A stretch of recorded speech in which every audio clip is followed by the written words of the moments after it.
Welcome back to Nerdrotic. My name is Gary Beekler, and I come to you from nerdrotic.com, and I am live in San Francisco, and the Nerdrotic Nooner has returned. It has been so long. Now, it hasn't been long since I've done a live stream, but it feels like I'm just getting back in the groove now. I returned from my trip to Italy last Wednesday, and I started feeling human yesterday a little bit.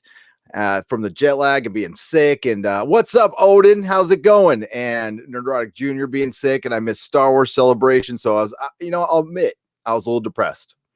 I don't do depressed usually, and I don't do it for very long. And I don't whine or anything. I just keep it to myself. But I was a little bummed. I'll just say that. I'm over it now, and things happen. And listen, I'm a parent, and for the fellow parents out there in the chat, you all understand like how many things we've missed in life because of our kids, but God, we love them. We do, little bastards, little needy bastards. Feed me, love me, give me a hug. Wah, wah, wah. All right. Odin's movie blog is in the house. What is up, my friend? Subscribe to Odin's movie blog. Intelligent, a pretty damn good beard too. I'm going to say a pretty damn good beard for a youngster. And yeah, check out his channel. Very smart guy. We got Random Nerd of Doom, Heather Bell, Mark Lazerth, and his wrench, who just got banned from a site. That's I'm both sorry and impressed. Mary Ashmead and her wrench. Robert the Bruce is here. Oh, we have some royalty. That's awesome. Ewan Murray, Halam899 is watching for his first time. Chief Cook Goldfinger, Lee, our good friend Lee Crystal 1, Gary Human. No, I mean feeling human. I'm not saying I'm human. No, I'm not confirming nor denying. The Brunningy, I can't read the Brunningy. Tell me how to pronounce that. I'm sorry. Matthew Matson, Rory McGee, Josh and Rebecca Monami. What is up? The nice couple. Mills, Patrick Brothers, and Neon Visual. Yo, yo, yo, what's up? Definitely check out Neon Visual's channel as well. They got a lot of subscribers. The Lethal Diva. And Kathleen Kennedy basically said that Skywalker Rise's title didn't necessarily have much to do with the movie. So my guess is they did plagiarize it, and it's probably referring to Princess Leia. Or as I used to call her when I was a kid, Princess Leia. Yeah, I don't think we should be reading too much into it. I saw the Anti-Trekkers review, and while I love what he came up with a pretty cool plot that at the end it would be Luke Skywalker rising from the grave and taking on the Emperor in some uber, Jedi battle to end all battles, and that would just please the fans. So that's not what it is. It's going to be Rey is going to be a Skywalker, and the way I don't think we should look too much into the title. It's phrased weird. I heard somebody say that the Skywalker might be like the new moniker for the Jedi or something like that. And then I remembered I didn't care.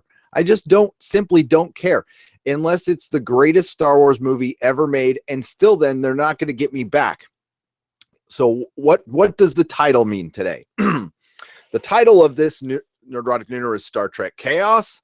Now, I put a question mark behind a lot of stuff because it protects you. It's the Eric von Daniken theory question. His very famous book, Chariots of the Gods. Remember, that's a question. It's Chariots of the Gods. And he basically said, is everything aliens? He just puts it as a question. So it's just speculation. And he can't get called out. And that's kind of why I do that. But the one after that is a Star Wars apology to the Fandom Menace. Now, what I couldn't fit in the entire title is the Fandom Menace is owed an apology from Star Wars. And this is something Doomcock and I briefly touched on in our Game of Thrones live stream last night. And it really got me thinking that, like, what would it take to bring me back? I'll keep it to I statements and me. What's it going to take to bring me back as a Star Wars fan who completely, done. Like, I'm not going to buy anything. I don't really care. I'll watch stuff for the channel. The Mandalorian looks great. It looks great. Not even close to being enough to get me back. And honestly, I think a lot of us should hold fast on this. Now, I'm not telling you what to do. So like, I'm tell you what I'm not going to do. I'm not going to open my wallet for anything Star Wars Disney until I hear some form, and I don't care. It can even be a weak one. I'll I'll be understanding that a company can't come out and apologize because they would have to admit wrong, which would hurt future sales. I understand that. But if we heard even like a light apology towards the fandom for the treatment that the fandom has gotten from Star Wars, from Pablo Hidalgo, from people loosely connected, you know, John Campea, Kathleen Kennedy, former writers, Chuck Wendig, any people associated with, especially Chuck Wendig. And just because he doesn't work for you anymore doesn't mean he didn't represent you at the time. And at the time, you made no effort to, no press release, nothing to apologize to the fans for what he said to some fans. And this is all, it gets me thinking to like the direction this channel was. When I started this channel, I wanted to be a Game of Thrones channel, talk about Game of Thrones. And then I wanted to talk about Game of Thrones and Doctor Who. And then we ended up covering television shows. So we did like live streams after television shows. It was kind of like The Talking Dead. We were supposed to be The Talking Dead for other shows that didn't have post shows. The nice thing was we were beholden to no one. It was a hobby, so we could kind of say whatever the hell we want, but it was still kind of blasé. And then Doctor Who happened, and I got pretty pissed off. And that kind of sent the channel in this current direction, and it's joining others in the Fandom Menace, which is a big group that just doesn't cover Star Wars. And I mean, from the quartering to EVS, to World Class Bullshitters, to Jeremy at Geeks and Gamers, to our good friend Odin at Odin's Movie Blog, and SC Reviews, and Josiah Rises, and Mindless Entertainment, and Jesse, and Anna That Star Wars Girl, and Midnight's Edge, and Mecha Random 42, and Doomcock, and all the others I'm probably forgetting. Yeah, I'm forgetting Dave Cullen. Dave Cullen's been doing this a long time, and it is protecting free speech, protecting our escapism, and protecting, not that you need a voice for fandom. That's it. An advocate for fandom. And I'm a fan, so I'm not above anybody. And I'm just a place where people come and they can talk freely, and we can voice our concerns, what's going on with all of our major franchises.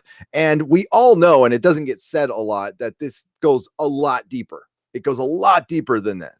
But I try to keep it political free. We talk about the social aspect of it quite a bit, but I try to keep it politics free here. And I basically want entertainment to just get back in the middle again. And it's clearly chosen a side, which is bad. And it's also, it doesn't make the stuff fun anymore. And the reason entertainment exists is not to be a platform for people to push their politics on it. It's supposed to be an escape from that. It's supposed to be a place where we can all kind of take a time out and get back together and talk. And what we should be arguing about, because fandom's always going to argue about stuff, it's fandom, is theories within a show. You know, like, is it lame that the Emperor laughed, or are people actually happy about that? And some people are genuinely happy, and that's fine. If you are a hardcore Star Wars fan and you haven't dipped out and you get enjoyment out of that, this is not a judgment on you whatsoever. But for those of us here who feel like I would feel tempted from The Mandalorian to like maybe want to get Disney Plus, you know, and of course I'm probably going to have to buy it to review stuff. But maybe not. Maybe I don't this time. Maybe I just like, nah, it's all right. I won't even talk about it. Because honestly, us talking about stuff, I think a lot of us helped Captain Marvel more than we hurt it. And not that any of our attention was to hurt it. It was just to speak our mind. What happens, happens. I don't, when I speak my mind, I'm not doing it for a means to an end. I'm not speaking my mind to destroy Captain Marvel. I'm just speaking my mind, and what happens, happens, you know? Listen, and if people don't like what I say, I will hear about it. I will definitely hear about it, and I have heard about it. Believe me.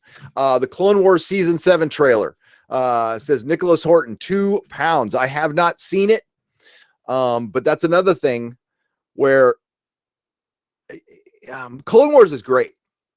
That was pre-Disney, and yeah, I love the Clone Wars. I even liked a lot of Rebels. I thought a lot of Rebels was cool, and that feels in a lot of ways more Star Wars than anything. That's thanks to Dave Filoni. But it's going to be tough for me to come back to Star Wars, just what they did to Luke Skywalker, depending what they do in Episode 9. But I really do need to hear, and it would be nice to hear, and that would be very large of Disney to come out and acknowledge there was a problem, acknowledge they were part of it, and acknowledge that they are going to try to do their part to fix it. And that's it. I'm not saying they need to apologize to each and every one of us. They don't have to get on their knees, but I think just an acknowledgement of there being a problem within their organization, that they are going to take care of it, because I don't know when it became okay to attack fans. And with comic books, and you know, I don't know that much about gaming, all right, but I know a lot about what went down in comic books. I watched everybody's video. Doug Ernst, your boy Zach, Captain Cummings, Englentine at I Love Comics, good friend Englentine, and many others, just some guy. These people all did great work. And of course, EVS, I don't want to forget EVS, did great work covering what was going on in comics. Now, Comicsgate got vilified and called Nazis and called all kinds of crazy shit. So that's why the Mark Waid thing this is all connected, folks. This Mark Waid lawsuit, no matter what happens, is very important to fandom, because this is repercussions. This is actual consequences for what's now years of abuse that critics have taken. And like some of them are given it too, but that's the internet. But Mark Waid, and this is just my opinion, I'm speculating, I don't know much about the case. Ricada Law did a great live stream on this. That's another great YouTuber. And EVS did a video and sorry, not Englentine. It was Doug Ernst did a video on the recent events on some I guess some DMs came public through discovery in the lawsuit with the Mark Waid versus Richard Meyer. I'm not going to call him Richard C. Meyer. He's not a serial killer. He's actually a human being. Although he does, well, I don't know. He's kind of come around on Star Trek Discovery, so it's kind of nice to see that, but I still love the guy nonetheless.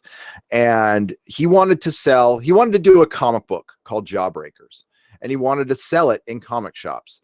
And I agree with EVS he has been one of the most important voices in the comic book industry in the last 2 years, by simply coming out and saying what a lot of people had been thinking for a long time. And a lot of people were not afraid to say, but they just didn't think it would do any good.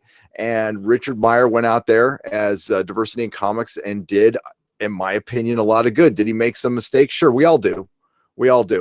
But that's nothing I'm going to, judge him for at all. I've said a lot of stupid things here too. So nothing. And he didn't say anything bad. A lot of the stuff he said was in jest. A lot of stuff was taken from the Dark Roast, which I saw, and I never thought it was that bad. Really, I've heard much worse. So he's got a lawsuit with Mark Waid. It's a tortious interference. I'm not a lawyer. Okay. And basically he wanted to sell his comic book in comic shops. It was going to be produced by Antarctic Press, which is an odd place, but I kind of see Jawbreakers as more of like a Dynamite book. Maybe that's me.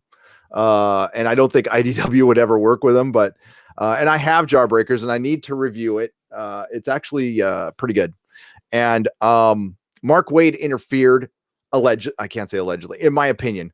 Mark Waid interfered by intimidating the guy who runs at Antarctic Press, and it's not a full-time job for that guy. It's he has another full-time job, and he publishes comics as basically a hobby or a secondary income. And they had a deal.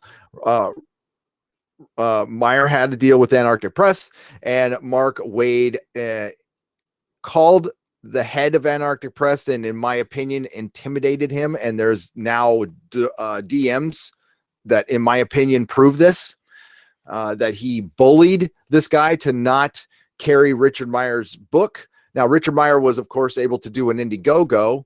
I don't think he, and it did very well, very, very well. And again, I bought his book. I got a poster. The John Malin art is beautiful. It's beautiful. And to not say that there isn't, blackballing going on right now. John Malin not working in the industry right now is kind of a joke, to be honest with you, compared to some of the art I've seen with Marvel Comics. That guy could draw circles around so many people, but it's working out well for him. But the fact of the matter is that Richard Meyer has a right to have his comics sold in comic stores, because there was nothing. Listen, I read the comic. It's a comic book. It's just a regular fund. Like he says, it's a 90s comic book. That's how it reads.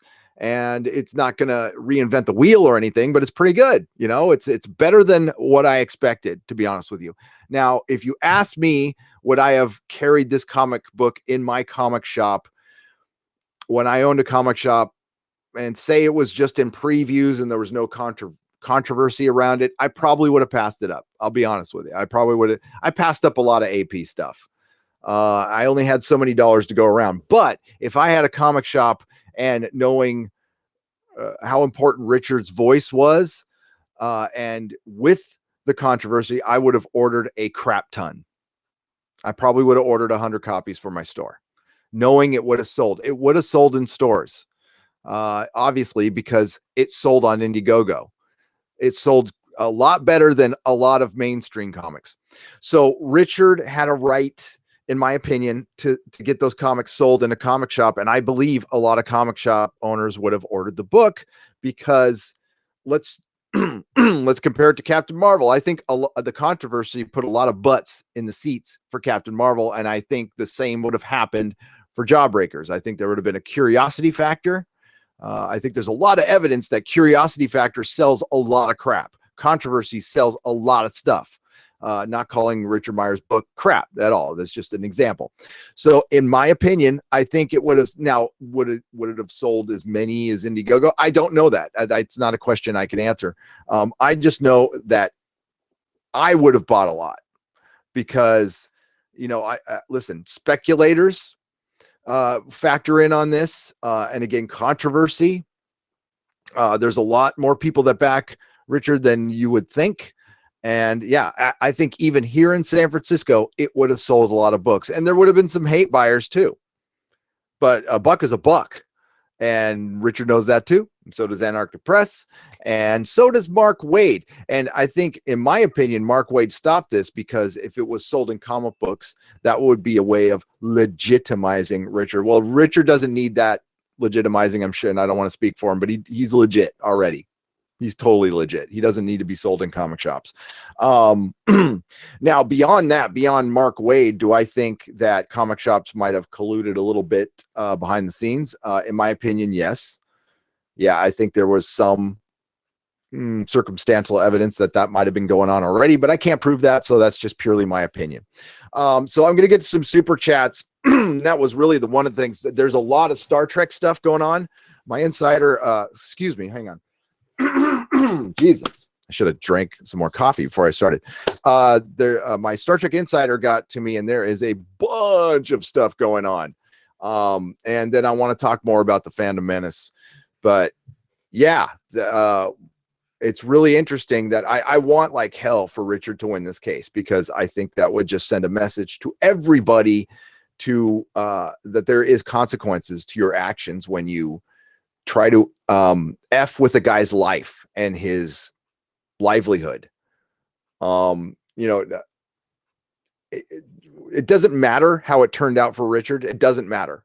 That is not relevant at all, in my opinion. I think what's relevant is, we can't gauge what doesn't happen. And because there was a contract, in my opinion, that was broken, it was broken due to bullying, in my opinion, that there needs to be repercussions for that. Now, I'm going to give you an Anasa of Dean lawsuit update. Just it's going to be tough on this one. I got to check my DMs to make sure what I can talk about and what I can't talk about. But it's important that that one wins too. Now, do I think they're going to win? I have no idea. Anas is an uphill battle because he's taking on a gigantic corporation. I think your boy Zach can win. I do. I really do. And I want him to. More importantly. Okay, Nicholas Horton, thank you again for the £2 super chat, the Clone Wars season 7, and I will get to the chat just right after this. Jim O'Neill, thank you for the £5. Did the new Joker trailer put a smile on your face? You know what? It surprisingly did. I have major mixed feelings about it though. As an Elseworlds tale, Jim, with Joaquin Phoenix, one of my favorite actors from one of my favorite movies, Walk the Line. I think Todd Phillips is a very competent director. I'm going to ride the fence on this one. It looked like a good trailer. My Nerdrotic Jr. loved it. Mrs. Nerdrotic loved it. I thought it was a good trailer of a story I don't really need. I honestly don't want the Joker's origin, even in an Elseworlds. I think it actually does take a little bit away from the mystique of the character. Part of Joker's mystique, and it's kind of strange that we've gone so long without an official origin. I know Killing Joke to some is an official origin. It's not to me. It's an Elseworlds comic, and it's one of my favorite, believe me. But yeah, I never liked the origin in Batman 89. I mean, I guess it worked in the movie, but I like the Joker not having an origin. I loved what they did in The Dark Knight. That was great. And they took that a little bit from other comics as well. So, but it was really, really well done. And Joaquin Phoenix will probably knock it out of the park because that guy plays crazy. The only thing is I worry about him because Walk the Line, he really got into, because Johnny Cash did a lot of drugs. He's a method actor. And well, and then he had a little bit of a substance abuse problem after that. So I worry about him after this. Yeah, getting a method actor to play the Joker is a kind of a dangerous thing. Captain Fuckhead is on the bridge, everybody. £5. I'm on the bridge. Hail, Nerdrotic. Glad you're live properly again. Did you see my email about you recommending comics to me? Great work as always. Thank you. I did. I'm like way behind on everything. I was supposed to get out a Game of Thrones video this morning, and it's going to come out. God, I'm still going to put it out, but it's like it's a timing thing with TV reviews. You got to kind of get it out in the first few hours, or it gets killed on views. But I'm going to finish it anyway because I mean, a lot of people don't like to. I have a big long live stream with Doomcock, and I'll keep it up for a little while longer because it's getting a lot of views. But yeah. I'm laid behind. Sorry. The travel thing and then an extra day. And it's been kind of crazy here since I got back, but especially with Junior getting sick, but that's life, man. I will get to it though. Thank you for sending it, Captain Fuckhead, and I will get back to you. Tech Guy, $2. Sadly, Disney has made it clear we're consumers. Yep. Consumers, a foul word that I hate. You are not a consumer. You're a consumer if it's food, maybe. I just hate that term. But yeah, for Star Wars, you are not a consumer. Star Wars is a great fandom. Star Trek is a great fandom. Marvel Comics had a great fandom, and they're dwindling because that's how they look at you, as this big open mouth that they can throw crap into, this bottomless pit that you're just gonna accept all the time. And sadly, a lot of us do. And again, not telling people what to do, but I think standing firm with Disney would do us all well. I think the end result would be better Star Wars if we could just stand firm for a little while longer. Scott Howe, $2. Are you going to pay Marvel to see Endgame? Yes, sadly, Scott, I am. That's my other video that's coming out tonight. I'm going to actually address that issue and how kind of dirty I feel doing it. But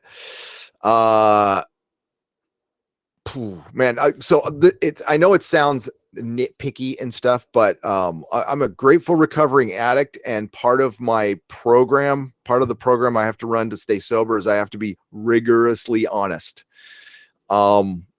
which means not sailing the high seas, and every little thing I have to do like 100% honest for my recovery. Otherwise it turns into old behavior and stuff. So, and I have to be a good example.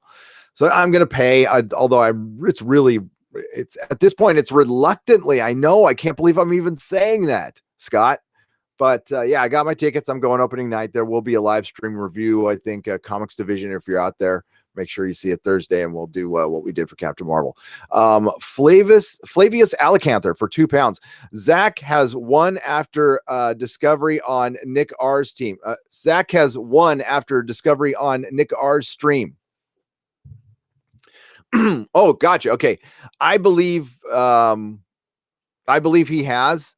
I don't know exactly, but just knowing what I know about Mark Waid, he just in any deposition, he's going to stick his foot in his mouth. He's going to say the wrong thing, and sending a bunch of text messages. Now, this is public knowledge, and it's on Nick Recade's stream. I will link it in the description. Nick is great. He's a really good YouTuber. That he put up a bunch of DMs of Mark contacting the head of Anarctic Press and saying, I didn't bully you. Why could you just say in writing that I didn't bully you? Because I really didn't bully you, although in my opinion he bullied the hell out of him. And the Anarctic Press guy, to his credit, after completely screwing up and screwing over Zach, in my opinion, felt like he was uncomfortable with that and didn't put it in writing, which I think Waid is kind of screwed. And this is a tough case to prove. This is what I've been told. But unless somebody does something stupid like this, and that's why a lot of lawsuits don't happen. Discovery is the key. And that's where we left off with the Nasov Dean with Star Trek Discovery, was discovery. So, yeah, Mark Waid is just, in my opinion, is a little manic. And listen, this is a writer I used to love. Like, Irredeemable was one of my favorite comics ever. I used to love his work. And then something happened to this guy in the last 5 years. I don't know what it is, and it's really not my problem. But even as I open an online comic store, I will not carry anything by Mark Waid. Now, that kind of hurts me business-wise, but I mean nothing. I will not carry anything that will even loosely give that guy money. He has been foul, absolutely foul to people, and disgusting. And as a professional, he's got every right to say what he wants to say, and we've got every right to not put up with that crap. And I am done putting up with that crap. Yeah, that's so. And even though it's not directed at me, if I see that stuff directed at my fellow fan, my friends out there, screw you. I'm not going to give you any money. I don't care how much the love I have for a thing, I guess, doesn't, at some point we have to put that aside, and it sucks. It really sucks. That's why it's nice to come on to YouTube and talk to you guys about it, because it's extremely therapeutic. But watching like Doctor Who and Marvel Comics, like two of my favorite things in the world, just go to crap, sucks. I don't get any enjoyment out of this at all. Oh boy, bringing up Jordan Peele.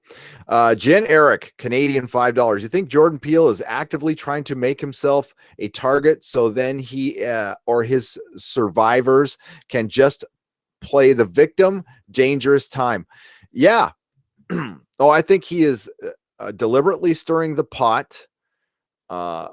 And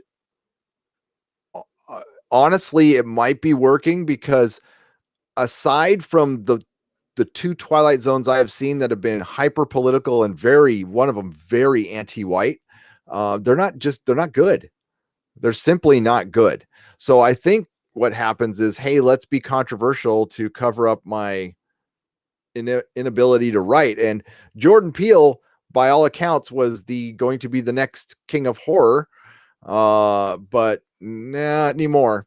And he had a lot of goodwill with Get Out. He had a ton of goodwill with Get Out, and he just flushed half of it down the toilet in 2 episodes. Thank you, Generic. Tokyo Gaijin, 1,000 yen. There's a Captain Pike series petition going around. I'd like to see Captain Pike show, but it would be run by the current hacks, and I can't bring myself to sign it. Same reason why Picard will tank. Yeah, I will not sign the petition.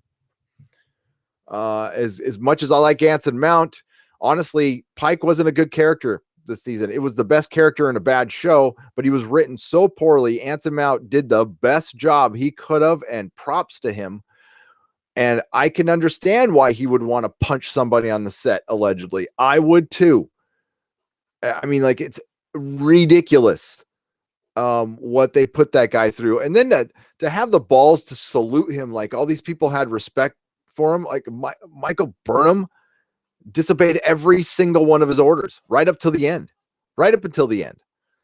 By the way, I made a mistake in my Star Trek video, so I'm going to just acknowledge it here. I don't know. I misspoke. So when I was trying to relate Pike's death to the steamroller incident in Austin Powers, I said the guy almost got run over by a steamroller. No, he definitely got run over by a steamroller. So I misspoke there. I know some people will probably catch that. And yeah, I totally misspoke. So I'll even pin that in the comments. So, you know, it's what happens when you don't pay attention to what the hell you're saying. Yeah, Tokyo Gaijin. I'm not going to sign it. Nope. I don't want to. Yeah, I don't care. And I've got some Picard series news coming right after I work it out with these super chats. Then I will get to the chat. I applaud your phenomenal STD review summary from earlier today. Thank you. Wonderfully funny take on otherwise boring show and its hideous writing. Had me laughing a whole lot. Oh, H. Riley, thank you for the 10 pounds. And dude, that's great to hear. I'm glad you liked it. Yeah, I was particularly pissed off with the last episode, but it was because I was more pissed off with the previous episode. And then I'm like, you see him repeating stuff like the long goodbyes with Michael Burnham, and they basically shot the same scene with different lighting with Vaughn Tyler and Michael Burnham. And it was so like, I'm like, really? Are they doing this in the same season? Like 4 episodes apart? And it really shows you that it's just total chaos. Like CBS's Star Trek is complete chaos. And the fact that we're probably getting anything that's, I wouldn't call it coherent. I understand why we're getting what we're getting, because Alex Kurtzman cares more about his keeping his job than Star Trek, which is fine. Just don't be in charge of Star Trek if you're that type of person. And it shows. So he's just trying to, like, that ship is sinking. He's trying to plug the leaks with like really cheap duct tape, and it's going down. So Alex Kurtzman's going down. I become more confident of this every day, and going down might be being pushed up and promoted right out of the building, but I think it's coming. Captain Fuckhead for $2. Honestly, no rush. I just don't trust technology. And that's a good thing not to trust, Captain Fuckhead. And thank you. You didn't have to give me $2 for that. Thank you, Captain Fuckhead. And I will get back to you, man. Mattuine, I like that. $5. Let's hope The Mandalorian helps redeem our faith in the future of Star Wars fandom. It looks great. It really does. I mean, Jon Favreau might be the guy who you want in charge of Star Wars. Who knows? But it's not enough for me. It's not. I need something. Oh, man, what I would need to come back, they're not going to do. They would have to redo the trilogy, which they can't now because Carrie Fisher. Carrie Fisher. Thank you, Mattuine. I love that name. That's brilliant. Justin Doyle, £5. Hey, Gary, I sent a link. Read the host, the Lost Cat joke to Doomcock, and rewatched it myself. Can't believe you haven't seen Capricorn 1. It's such a great film. It's one of those things I meant to see. I remember it from my childhood, and I don't know why I didn't see it. It just fell down the memory hole for me. Yeah, I can't. Yeah, I'll definitely fix that. I'll fix that. Thank you, Justin Doyle. Lloyd for $10. Build a better mousetrap, and the world will be at your doorstep. Try to sell something no one wants, or insult the fans, and you'll go broke. Lloyd. Very wise words, my friend. Very, very wise words that nobody is listening to right now, because Disney and CBS and the BBC think they can make truth. They think they are a platform now. They are a source of entertainment. That is it. Yeah.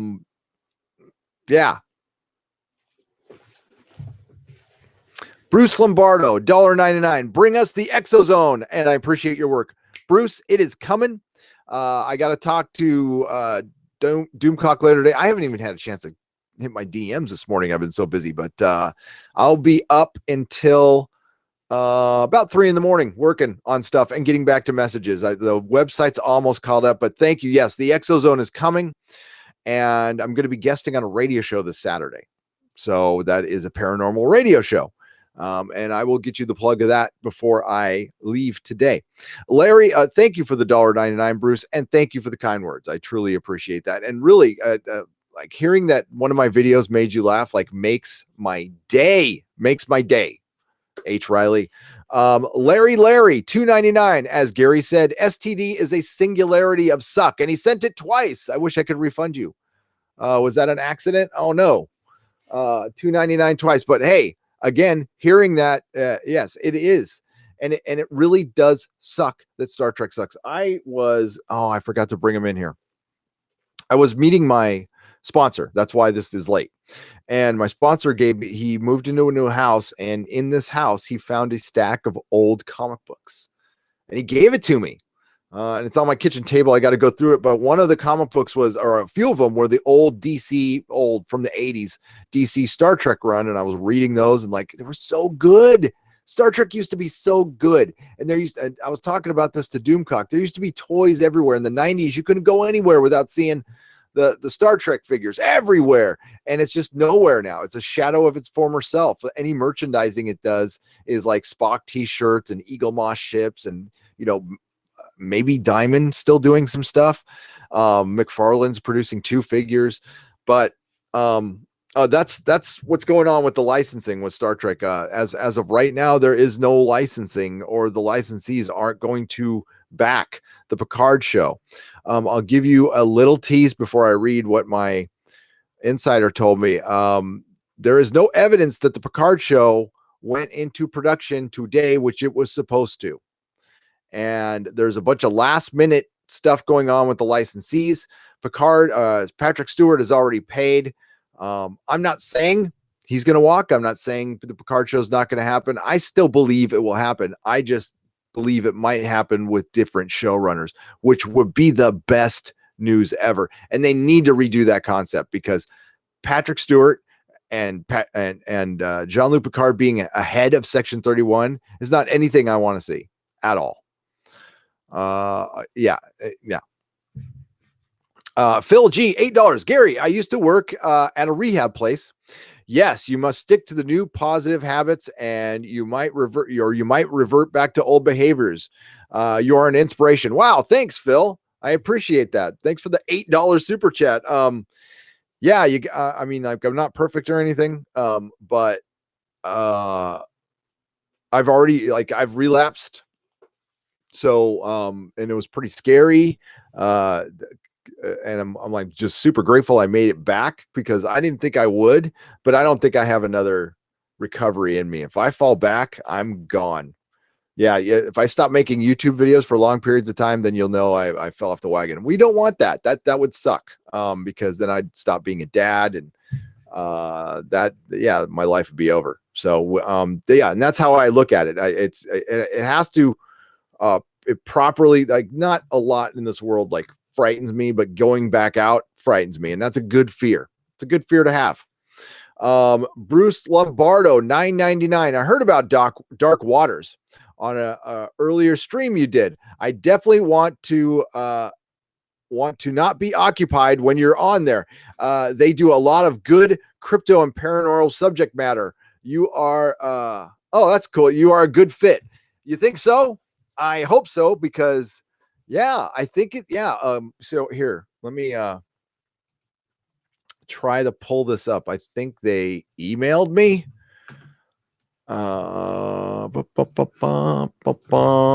Give me just a second. Talk amongst yourselves. Paranormal.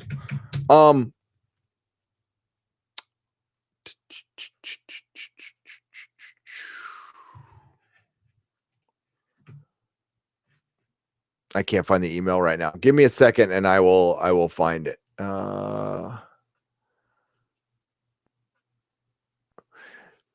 I will find yeah, there's a couple people who've asked me to guest, and listen, paranormal is like a secret passion of mine. I love that stuff, and I've been a fan for decades on that stuff, and I've read hundreds, maybe thousands of books. No, probably hundreds, like almost 1,000 books on that stuff. There was a period of time in my life that I read a lot of books. In the early 90s, I read hundreds and hundreds and hundreds of books. I went through a big book phase, and the vast majority of them were paranormal nonfiction works. And I read all of them multiple times, and I still I have audiobooks that are on heavy rotation that I listen to all the time. So yeah, it should be fun. Should be fun. Jen Eric, Canadian $5. I'll send a few bucks just to send a pointless message as a statement of supporting independent creators over Hollywood's superior dollars entertainment. Yes, support independent creators, support and that's what YouTubers are. We are independent creators. We are independent voices, citizen journalists. I wouldn't call myself a journalist, but the reason I started this channel, if you're new, let me bore you with this real quick, was I used to own a comic store, and my favorite thing to do in the comic store was talking to customers. See, I actually liked my customers, and I like fandom, even the weird ones. The weirder, the better. And we would have conversations like the weirdest stuff all day long, every day. It was the best job in the world. I came home happy. A little tired from talking too much, but I loved that job, and I love talking to people. I love going to conventions. I love large groups of people. I love talking to people. Yeah, it's not something I hate at all. And I like YouTube actually works for that stuff, and thank God. So I needed some form of outlet, because that was the one thing I missed when I sold the shop. I'm kind of a social creature. So we started doing the podcast. I've had a few co-hosts. Gone through a few co-hosts, kind of like Spinal Tap drummers. And yeah, we got comics division now, but I promise he won't catch on fire or anything. And yeah, you guys are great. You guys, it's therapeutic, it's fun. And this is the best hobby in the world. Well, now it's a job. Now it's a job.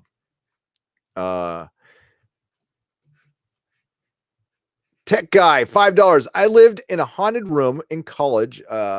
Buddy visited me from Chicago, middle of the night. He stood up and screamed, top of his lungs, said he saw a melting man. Ooh, what room is that? We need to go see that. That's brilliant. I was looking for a ghost. I was running around that castle in Italy, I went to the creepiest rooms in the dark. I had my phone, and I was like whispering in the phone. I'm like doing the EVP or ASMR EVP, which I should have recorded that, right? I was all, are there any spirits in this? Then I was calling them out. I was calling them pussies. And yeah, and then I had to look up Italian words. So I got my translator out to insult them in Italian. And maybe that's why they didn't come, because I was insulting them. And then I tried the nice approach too. Nothing worked at all. That's Peter Davison, Australian $5. And now that is music to my ears. Now supporting Doomcock. Really, anybody who supports me, I'm not telling you what to do. Doomcock and I are on 100% the same wavelength. As are many, as Odin and Josiah Rises and SC Reviews and John Talks and Jeremy, and we're all, like, we all come at things differently, but we're all on the same wavelength, and we all, I think, LSD trip. Yeah, I mean, I've seen my own face melt on an LSD trip, Dara Master. So no, back to this. But we all have the fans, because we are fans, so we all have each other's back. I think that's the most important part, is like EVS is a voice, he's kind of the voice of the creatives and the fans. It's a very unique position. Honestly, in the whole comics thing, there's not a lot of retailer voices out there. There was Feisty Fan is a retailer voice. She works at a comic store. She's got kind of some stuff she's going through right now, which is unfortunate, but she was a great voice for the retailers. There's me, but I'm not really a retailer anymore, and I'm not going to be brick and mortar anymore. And there's nobody else I can think of. I know there's people I've seen in the chat, but I strongly encourage any retailer, any comic shop owner right now to start a YouTube channel, like immediately. It can only help your comic shop. What's up, Zacharat315? Hello. And Paul Kane, hail to you. Hail to you. And thank you, Peter Davison. I'm glad you're supporting Doomcock. Doomcock is he is a wordsmith. He really is. And he's a good friend. So all hail Doomcock. All right. So let me pull up my messenger and let's talk some Star Trek news. Now, this is from my insider. This is the insider who DMs me. I spoke to my the insider I know personally today in person, and he told me zip. He's like, I ain't talking. He goes through his little phases, and he's like, I ain't talking. There's too much turmoil going on right now. And he also, well, one thing he did insinuate to me is they are telling some, he thinks they might be telling some falsehoods to kind of weed out like what's going on. I think that's properly paranoid and good. Man, there's stuff I can't talk about from Tesla that if I told you guys would not believe that happens in a business. I can allude to it, but I can't give details. But the fact that adults act like this, and you know, that's probably the biggest surprise for teenagers and 20 somethings when they arrive at 30, they realize that adults is just high school with larger stakes, you know. All right. And I share this insider. And so I'm pretty sure Doomcock knows what I know on this one.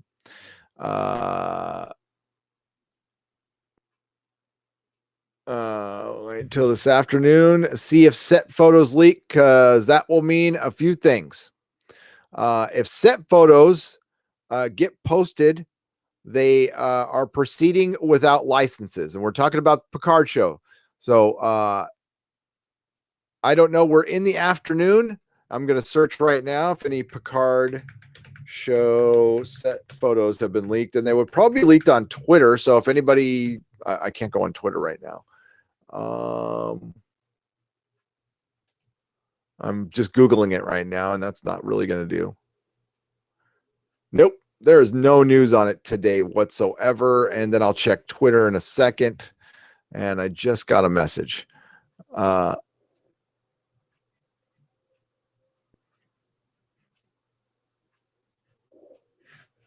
Okay, I will. Sorry, I'm reading a message too.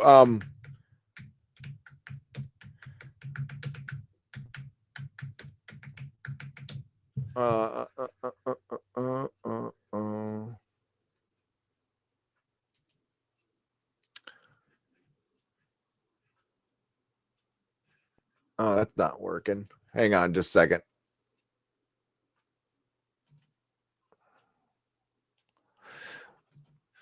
Oh, I can't find it. I'm going to have to look this article right here. Give me just a second. Because my insider may or may not be in the chat. I don't want to divulge his or her information. Uh-oh. Bleeding Cool is reporting that Why the Last Man is getting canceled right after it gets greenlit. Not surprising, because just my general opinion on Why the Last Man, it's something that should have been made 10 years ago. And if you made it right now, people would utterly hate it. Yep. So Why the Last Man is been canceled again, because it's a story. It's a story. I think people are kind of getting over the whole feminism thing, and really Why the Last Man is that to the T. Again, there was a time and a place for that, and it was fine 10 years ago, but okay. So it's set photos. If set photos get posted, they're going to move ahead with their licensing. So if we see some set photos from the Picard series in the next few hours, few days, then they're going ahead without any licenses, which means CBS is flipping the bill for the show, or they have some secret investor. I don't know. Don't care. But the thing is, if you make a Picard show, dude, you're not going to make action figures. You're not going to make ships. Okay, you'll do Ego Moss, but I'm talking like you get McFarlane. I'm sure McFarlane would want to make a Picard series action figure set. Like, hell yeah. Like, I would buy that stuff. I want 1/6 scale. I want, I like 5-inch figures, but we'll probably get 7-inch figures from McFarlane. That's a lot of plastic though. Whoa. Okay, so the reported budget for the Picard series, is that right? Okay. If set photos get posted, they are proceeding without licenses. Budget will be in the region of $400 million for 10 episodes, making it probably the most expensive Star Trek thing ever. I mean, I don't know what the budget was for the JJ movies. I don't think they were $400 million. Now, I know this is longer episodes, but that's almost $500 million, which that number is getting thrown around quite a bit. So we got Lord of the Rings costing $1 billion. We got the Mandalorian costing $1 billion. Well, I don't know. Star Trek Discovery probably cost about that much. No, it didn't, because it was 10 million. What am I thinking? It was $150 million. Never mind. Take that back. I can't do the maths. So yeah, Game of Thrones is $1 billion. Lord of the Rings, $1 billion. And it looks like, well, maybe not. Game of Thrones isn't $1 billion, but it should be. But $500 million for a Picard show. They're going to lose their ass on that. They're going to lose their ass. I mean, there's no way even Picard is going to bring in that many subscribers. STD costs $300 million. Wow, that's a lot. Why is DC and FX is now Disney? Oh, that makes sense. You could still adapt. I mean, why is Vertigo? I guess so. Go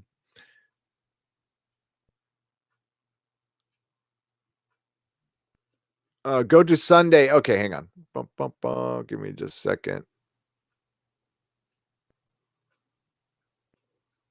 Give me just a second. All right. Checkmate Picard storyboards are still rough and still STD based. Filming is supposed to start tomorrow, and there's no sets. And the current designs still look like a future evolution of STD, and licensees are pissed off. They have not even finished casting. Picard will not be filming today. There is no certs, and there won't announce anything until after the finale. My guy, and I expect Kurtzman will be leaving the show.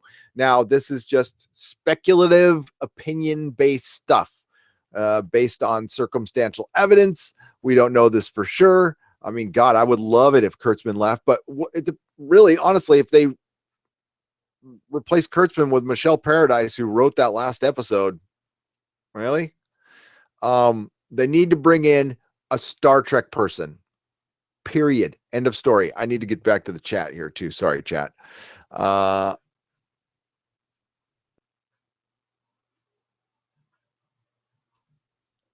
it looks like Secret Hideout bad reboot is not going to go without a fight. So yeah, it's a bloody mess. But CBS has been a bloody mess for quite some time. I don't want the Picard show to suck. I don't. I really, really don't. But it's gonna. I'm like, there's no doubt whatsoever. It's gonna suck if Alex Kurtzman is involved in any way, shape, or form. Give me just a second. I'm looking for any confirmation on anything right now. We did get some interesting news. Okay. So you also know a show might not be happening based on the actor of this show getting cast in something else. So of course we have the Section 31 show, and it was announced. Oh, it was a big high, and then it got put off. Then it got put off again, and now we have people coming out saying, "Well, we've got people writing it, but it hasn't actually been given the green light for series yet. They have they have it in concept. It's basically like buying the rights and then actually producing what you bought the rights for. And right now they just have the rights for it. And they have the intention of making the show, but nothing official has happened yet. And now we've learned that Michelle Yeoh has been cast in one of James Cameron's 97 Avatar sequels that he's filming on a Canon D. I don't know if you saw a commercial where he's like, it looks like he's got a Canon 5D and he's running around and green screening. I don't know. Like Avatar's like, I just don't like it at all. So yeah, it looks like Michelle Yeoh will be in Avatar. That was brought to my attention from my fine insider there. Avatar Michelle Yeoh. Let's get this up. Yep. Variety reports 5 hours ago. Now, she certainly could do both. I mean, I guess it's possible. But that's kind of a big scheduling conflict, in my opinion. Yeah, I want Mystery Men. We need a Mystery Men too. Michelle Yeoh joins James Cameron's Avatar sequels. Michelle Yeoh is heading to Pandora. The veteran actress is boarding James Cameron's Avatar franchise and will portray scientist Dr. Karina Mogg. Throughout her career, Michelle has always created unique and memorable characters, Cameron said. I look forward to working with Michelle to do the same thing on the Avatar sequels. Yeoh starred in Crazy Rich Asians as the mother of Henry Golding's character. She also top lines CBS's Star Trek Discovery. Her credits include Crouching Tiger, Hidden Dragon, great movie. Tomorrow Never Dies. I like that movie a lot. Memoirs of a Geisha, never saw it. The Malaysian actress will be seen next in Paul Feig's Last Christmas. We'll definitely miss anything by that turd, alongside Emily Clark and Golding. And in James Carnahan's Boss Level. Avatar 2, the first of 4 follow-ups, will hit theaters December 18th, 2020. The remaining installments will be released at the same time, at the same weekend over the next few years, with Avatar 3 arriving on December 17th, 2021, and Avatar 4 arriving December 20th, 2024. And finally, Avatar 5 on December 19th, 2025. Wow. The 2009 fantasy epic Avatar remains the all-time box office champion with $2.8 billion worldwide. Cameron initially envisioned 2 sequels, but after meeting with the screenwriters and making $2.8 billion, they went, let's make a lot more $1 billion. My maths aren't good, but even if we get the law of diminishing returns, by the 5th one, we'll still be making like $250 million. That's still a lot of money, dude. Michelle Yeoh, who is a graceful woman and a good actress and is horribly miscast as the stupid Emperor Captain Georgiou in Star Trek Discovery. She's given poor writing, and yeah, I just wish she wasn't in that show. It's like her and Doug Jones. I hate criticizing him, but it's not going to stop me. Doug Jones actually puts in a good performance, but Michelle Yeoh is terrible in Star Trek Discovery. She's utterly terrible.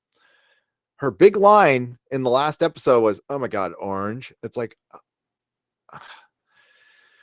why do so many people 300 years in the future speak with a 2019 cadence? I don't understand this. And why did Poe, the teenager, talk like a 2019 teenager? And why was the person who outlawed snark so snarky?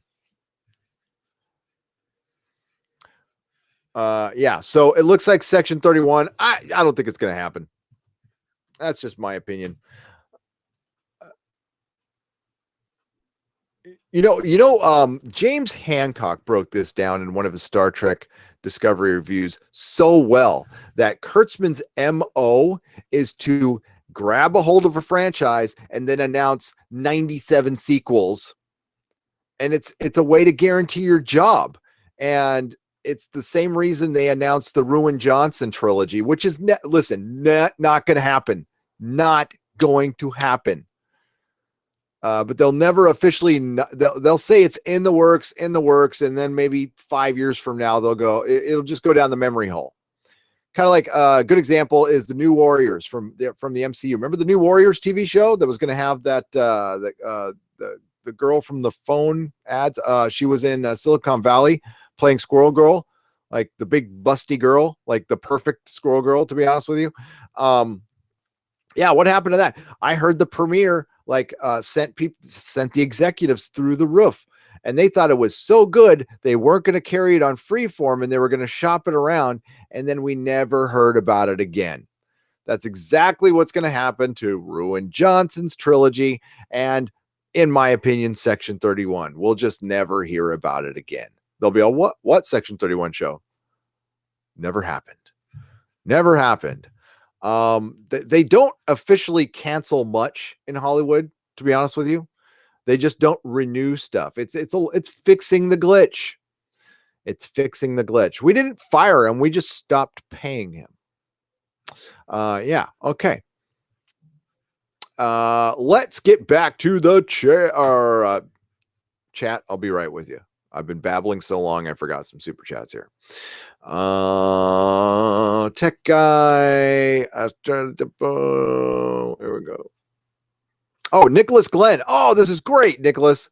$4.99. Got my first few videos up on the new channel, Echo Based Network. Check it out when you got some free time and give me some feedback. Nicholas, I certainly will. You have been awesome over here. You've been a good friend to me and Doomcock and here in the Fandom Menace. Please support Nicholas Glenn's Echo Based Network. Good person. We want to support good YouTubers. And yeah, start your channels, folks. It's fun.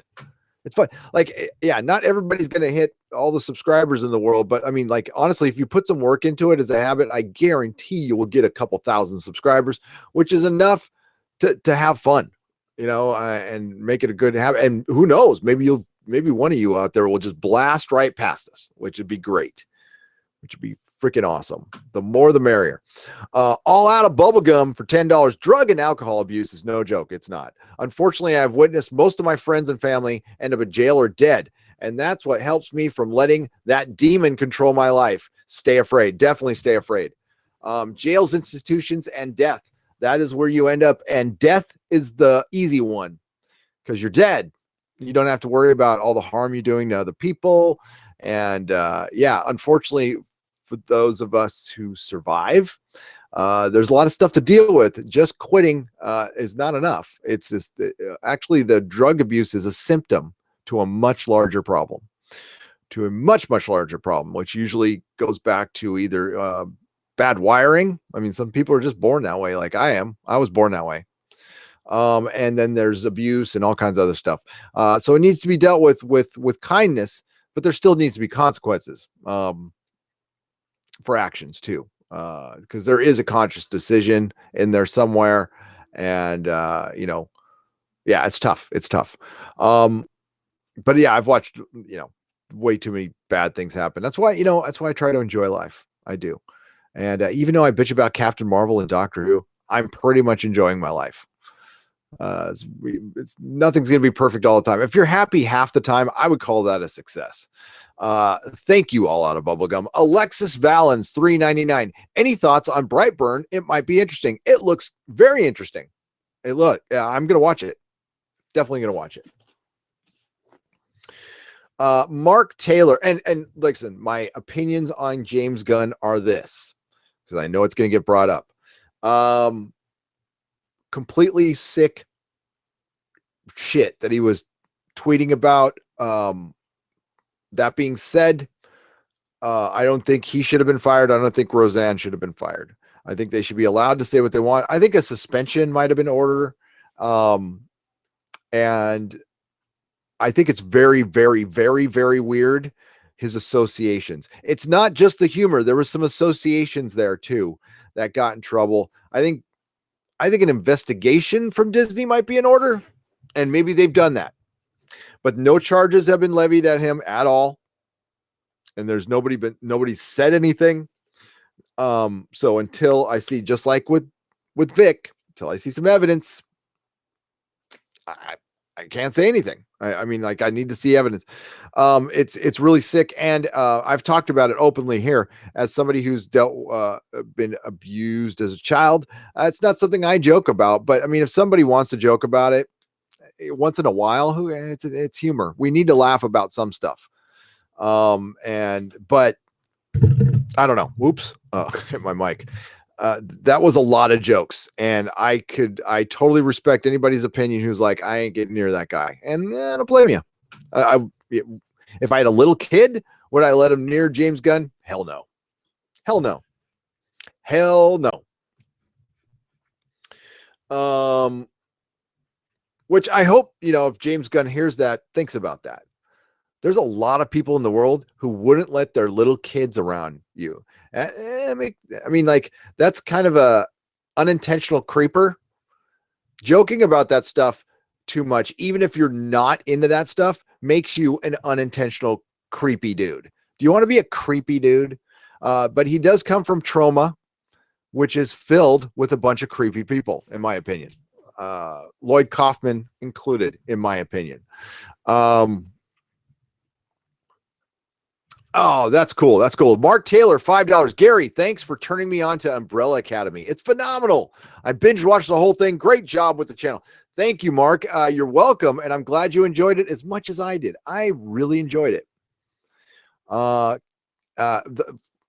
Klaus, for one. I mean, I identified with it. I mean, I didn't used to wear skirts, but I definitely used to be in and out of rehab so much where people would go, okay, see you in 30 days, Gary, and flip me a coin. That's actually happened. See you next time around. Boom. And I was all, ooh, no, I'm going to do it this time. And I did. Canadian $10, $1 billion of spectacle if it is creatively bankrupt and insults fans won't succeed. Damn straight, generic. CGI fests are already so hard to follow and just don't have the impact anymore. Industry needs a crash. It's happening. It is happening. A lot of times crashes aren't recognized until it's way too late. But horrible analogy, like there's a big train. It's going down the tracks. There's an obstruction. There's no way around it. They don't have enough time to stop. That's where the industry's at right now. The actual crash hasn't happened, but there's a giant obstruction, like blocking a tunnel, and driver 8 is in there. It's too late, driver 8. All he can do is say his prayers. And most people are on the back of the train and have no idea what's going on. That's what is going on with genre right now. Jen Eric, Canadian $2. Same with AAA games. The model just doesn't work now. Yeah. I mean, look, I am not the expert. What's funny is I subscribe to the quartering. I watch the quartering all the time and have no idea what he's talking about half the time, but it's entertaining. You know what I mean? I like the inner politics of the gaming industry and stuff. Just not a big gamer. I love the creativity of it. But yeah, I was never good. I was never good at gaming. I can play pinball. That's it. I know I sound old. But I like to do and make things. So like, I just don't game. I'm not saying it's a waste of time. Both my kids game like crazy. So, Lee Johnson for $5. What's up, Lee? I'd much rather see Pike and number 1 on the Enterprise show with a whole new team of writers who actually like Star Trek. Let Pike be Pike. Oh, I love that hashtag. Let Pike be Pike. Love that hashtag. Yes, I would too. I'm sure everybody noticed they made the crew of the Enterprise mostly female again, and then they made the communications officer I won't say a black male, but we'll say a non-white male. That is deliberate. And it's kind of a poking back at Uhura being the communications officer, and it was looked at as a female position, which I never saw it that way. But reversing the majority of the crew from the original series was a deliberate decision. Instead of making it equal, they wanted to make it unequal on purpose. And well, sometimes that works and sometimes that doesn't. It certainly can work on a scientific vessel that I have no problem with that whatsoever. But when you go on away missions without security, and then you have Michael Burnham and Michelle Yeoh, who are between the two of them, okay, I'll say they're probably 220 pounds between the two of them, maybe 230 pounds. With no security, taking on 300-pound to 400-pound Klingons and winning. That just gets dumb. It just gets dumb.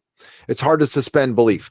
I would much rather see that. I love Rebecca Romaine Stamos, and I do want her to get back with John Stamos. Just forgive him, Rebecca. Forgiveness, Rebecca. Forgiveness. Professor McCoy's pop culture reviews. I like that. Hello there. I am new here. Thank you for the $2. Well, hello, Professor McCoy's pop culture reviews. What do you review? Where do you review it? Throw in a plug. Tokyo Gaijin for 600 yen. Is the Orville's palm still blinking, or did it get renewed? I don't know. Well, I think if the Orville got renewed, we would all know about it. I think we'd hear JP at Egotastic's Fun Time scream from here, from wherever he is. We would hear a big man scream, and his beard would fly off one hair at a time and then reassemble itself.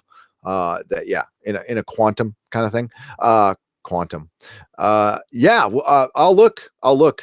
Mike Brown, it's time to let Trek die.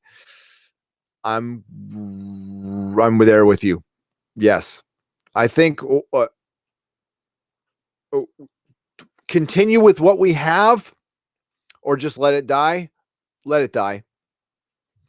Let it die. There's enough good. Listen, Star Trek can survive killing Captain Kirk horribly. That's proof that the brand could survive. But let's be honest. After they did that, that's when the downfall kind of started. They did Generations. There was no more TNG on the air. Of course, we still had DS9 for a year, maybe. Was it a year or two? I can't remember, honestly. And then it was Voyager. And Star Trek's been gone for a long time. Enterprise was a blip. But without Enterprise, we're talking, how long ago? It was 25 years from the Next Generation. And then when did Voyager? Was it 99? Did Voyager in 99, 2000? So it's been a decade and a half, we'll say. And all we'd have is Enterprise. That's not good.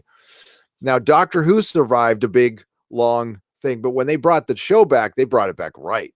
I mean, honestly, Doctor Who has run circles around Star Trek. And I think there was a time where Doctor Who was bigger than Star Trek, and I never would have thought that. Because Star Trek's really popular in Europe. I was kind of surprised on how popular it was in Europe when I went over there. But Doctor Who worldwide, I think, was bigger for a little while, and then they screwed it up too. So, yeah. And I really did enjoy that IDW crossover with Matt Smith's Doctor and the TNG crew. I thought that was pretty good. They had the Cybermen and the Borg. It was so cool. Oh, Chuckzilla. Yes. Okay. Not lying. That was on my brain. Canadian $5. Hey, Gary, will you get my fellow Canuck Bolstrek on the show?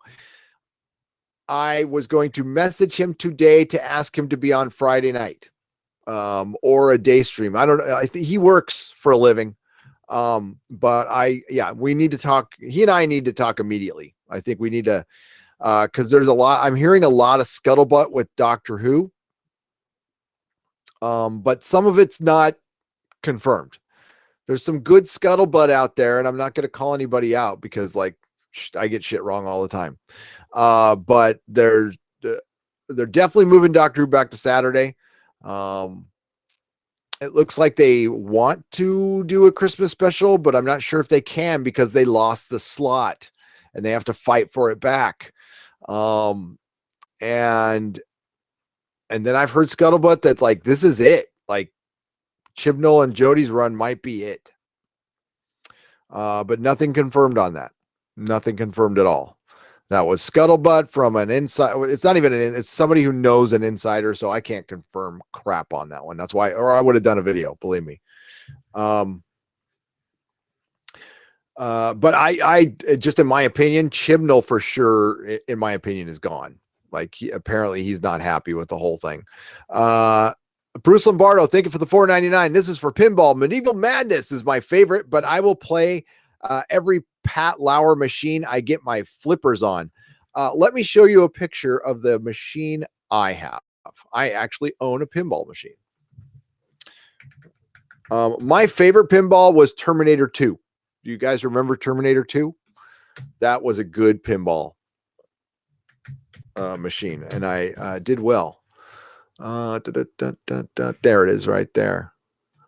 Wow, you can get it for $2,500. Dude, I'd almost buy this if it's local because this is in better shape than mine. I want to bring it up in the studio, but like my house is it's old and it's inaccessible. So, and I can't sell this thing. I mean, there's no way I could sell it. My wife got me this for a gift. That is a much cleaner version of my pinball machine. And I love it, and it works. It works. Melissa had one. There was one that was sitting in a guy's backyard out in the rain for like 5 years. And Mrs. Nerdrotic, because she's the best wife ever, had it restored and gave it to me for Christmas the first year we were married. The greatest gift I ever got. She rocks in every way. I also have this game. These are left over from the store. And I actually love this game quite a bit too. And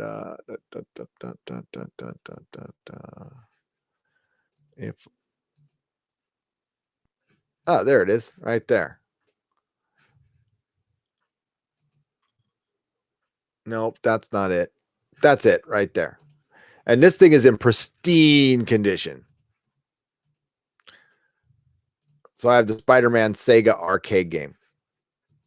And these are sitting in my garage, not being used right now because I want to like put them in the studio and have them in the background and stuff. But I love this thing. Oh my God, I played the hell out of it. The thing is, the voice is set up for like you could set it to different languages. So something's wrong with the programming. So it's half English and half an Asian language, and it's really funny. It's hilarious.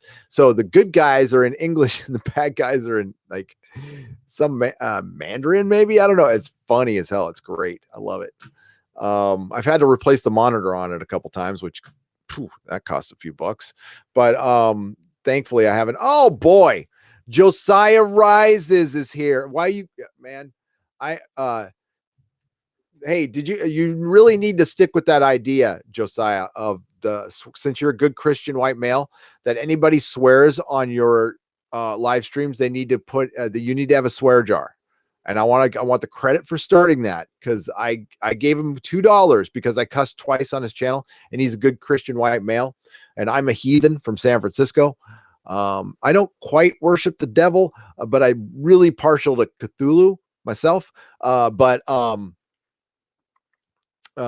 yeah. Thanks for coming on my stream last week, Gary. Hope your son is feeling better. Game of Thrones is back, baby. Yes, my son is feeling better, but not there yet. And Game of Thrones is back. I'm going to be doing a short review that'll be coming out later. I mostly like the episode. I still have major problems with it because I'm a Game of Thrones book snob. I'm 100% a Song of Ice and Fire book snob. Josiah Rice, thank you for the $10 super chat. And check out Josiah Rice's channel. He is brilliant and a good Christian white male. So don't hold that against him. Try not to hold it against him.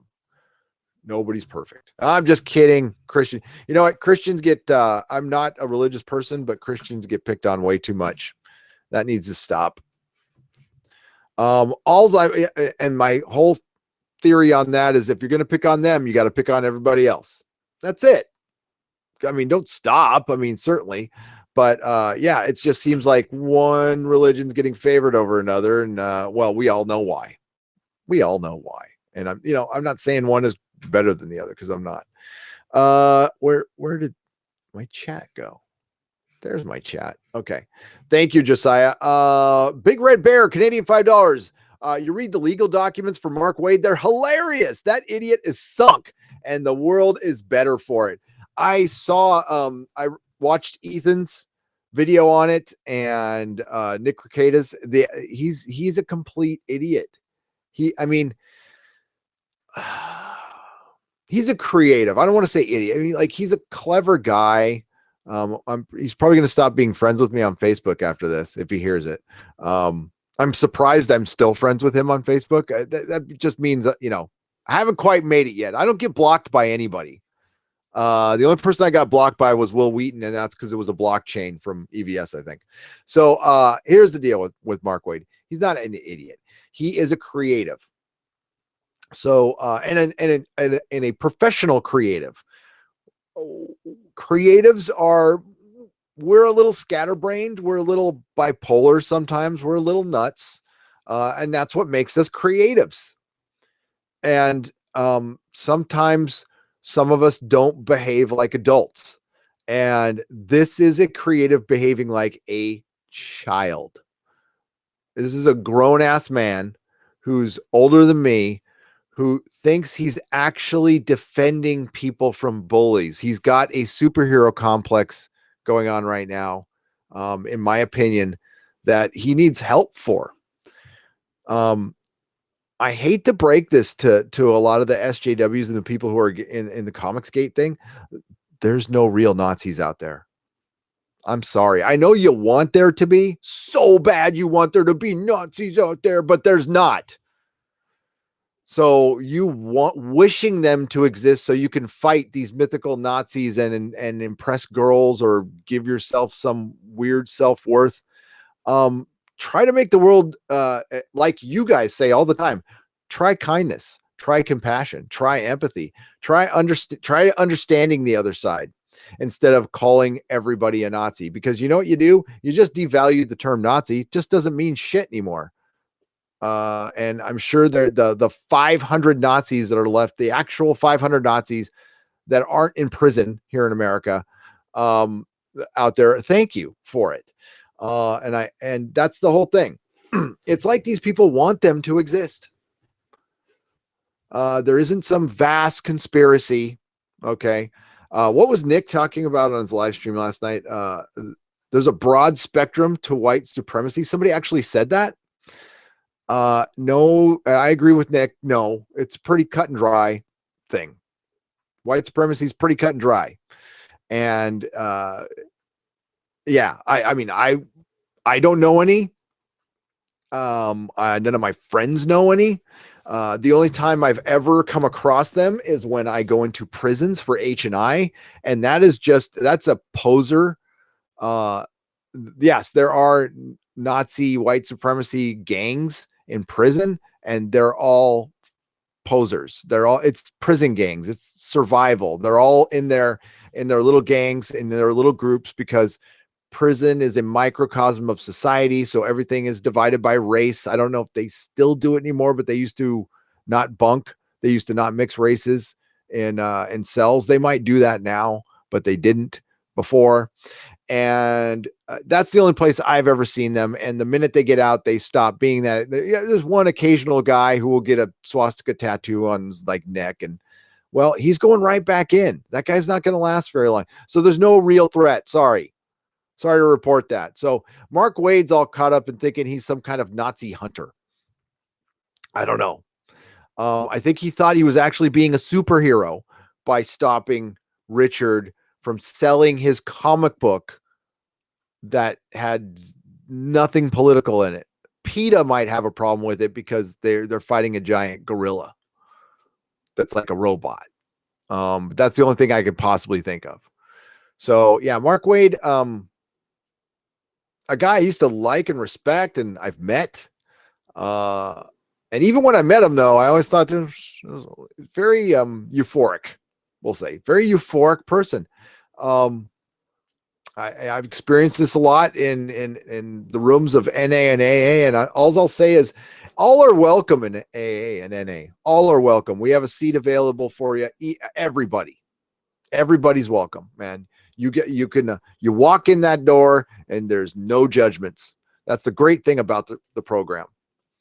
And you can walk in as many times as you want, and no forgiveness is required because there's no judgments. We just want you to get better. That's it. Yeah, man, it's pretty funny, Big Red Bear. Thanks for the super chat. Professor McCoy's Pop Culture Reviews, $5. If CBS asked you to make a Star Trek series, what would it be? What would it be able, and how would you do it?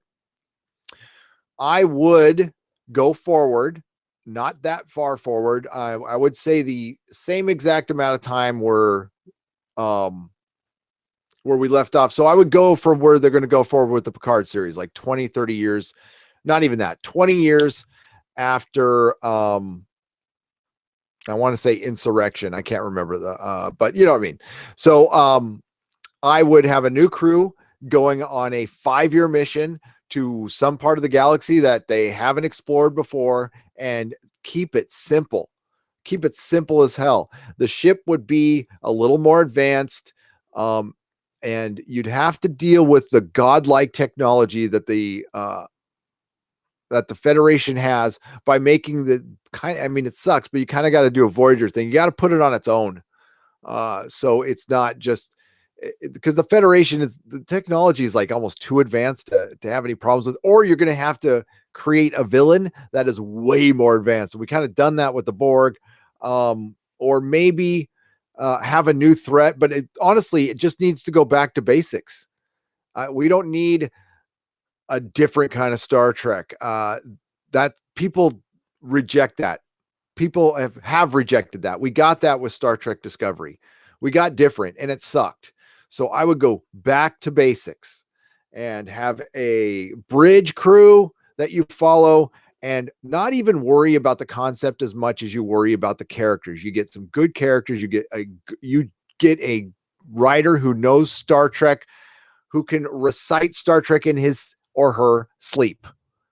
That is the only requirement. Don't care who it is. They need to freaking know Star Trek and know how to write. You go simple, and if that succeeds, then you can go and do Section 31 stuff and do some fun stuff. But man, really reel it back in, get back to basics, bring back the aesthetic. You can modernize it a little bit and just give us freaking Star Trek. And you know what? People will just throw money at you. That's it. That's all that'll happen. And stay as far from politics, not. And what gets confused is they especially the BBC, think that giving us a story about racism is like a political story. It's like, no, that's a moral story. There's no people out there who don't.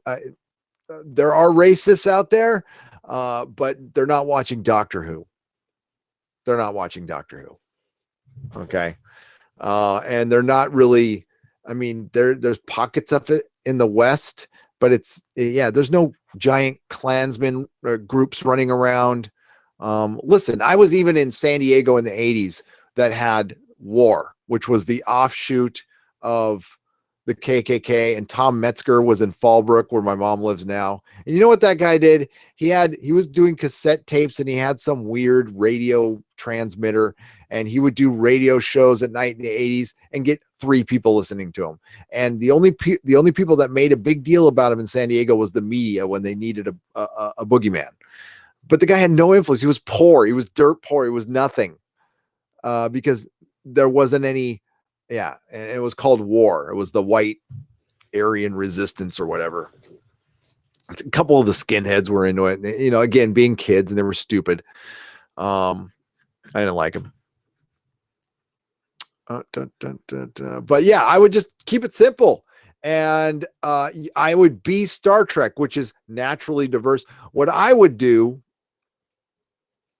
is I would steal Rand Shankar from The Expanse. I would. Once The Expanse is over with, I would get on my knees and with a really large Brinks truck full of money and beg him to come on. And actually, I would get the guy, Ty Frank and Dan Abrams, if they wanted to as well, get them involved. I would get pretty much everybody involved in The Expanse to come over and do Star Trek when The Expanse is done. How's that sound? That would be pretty great.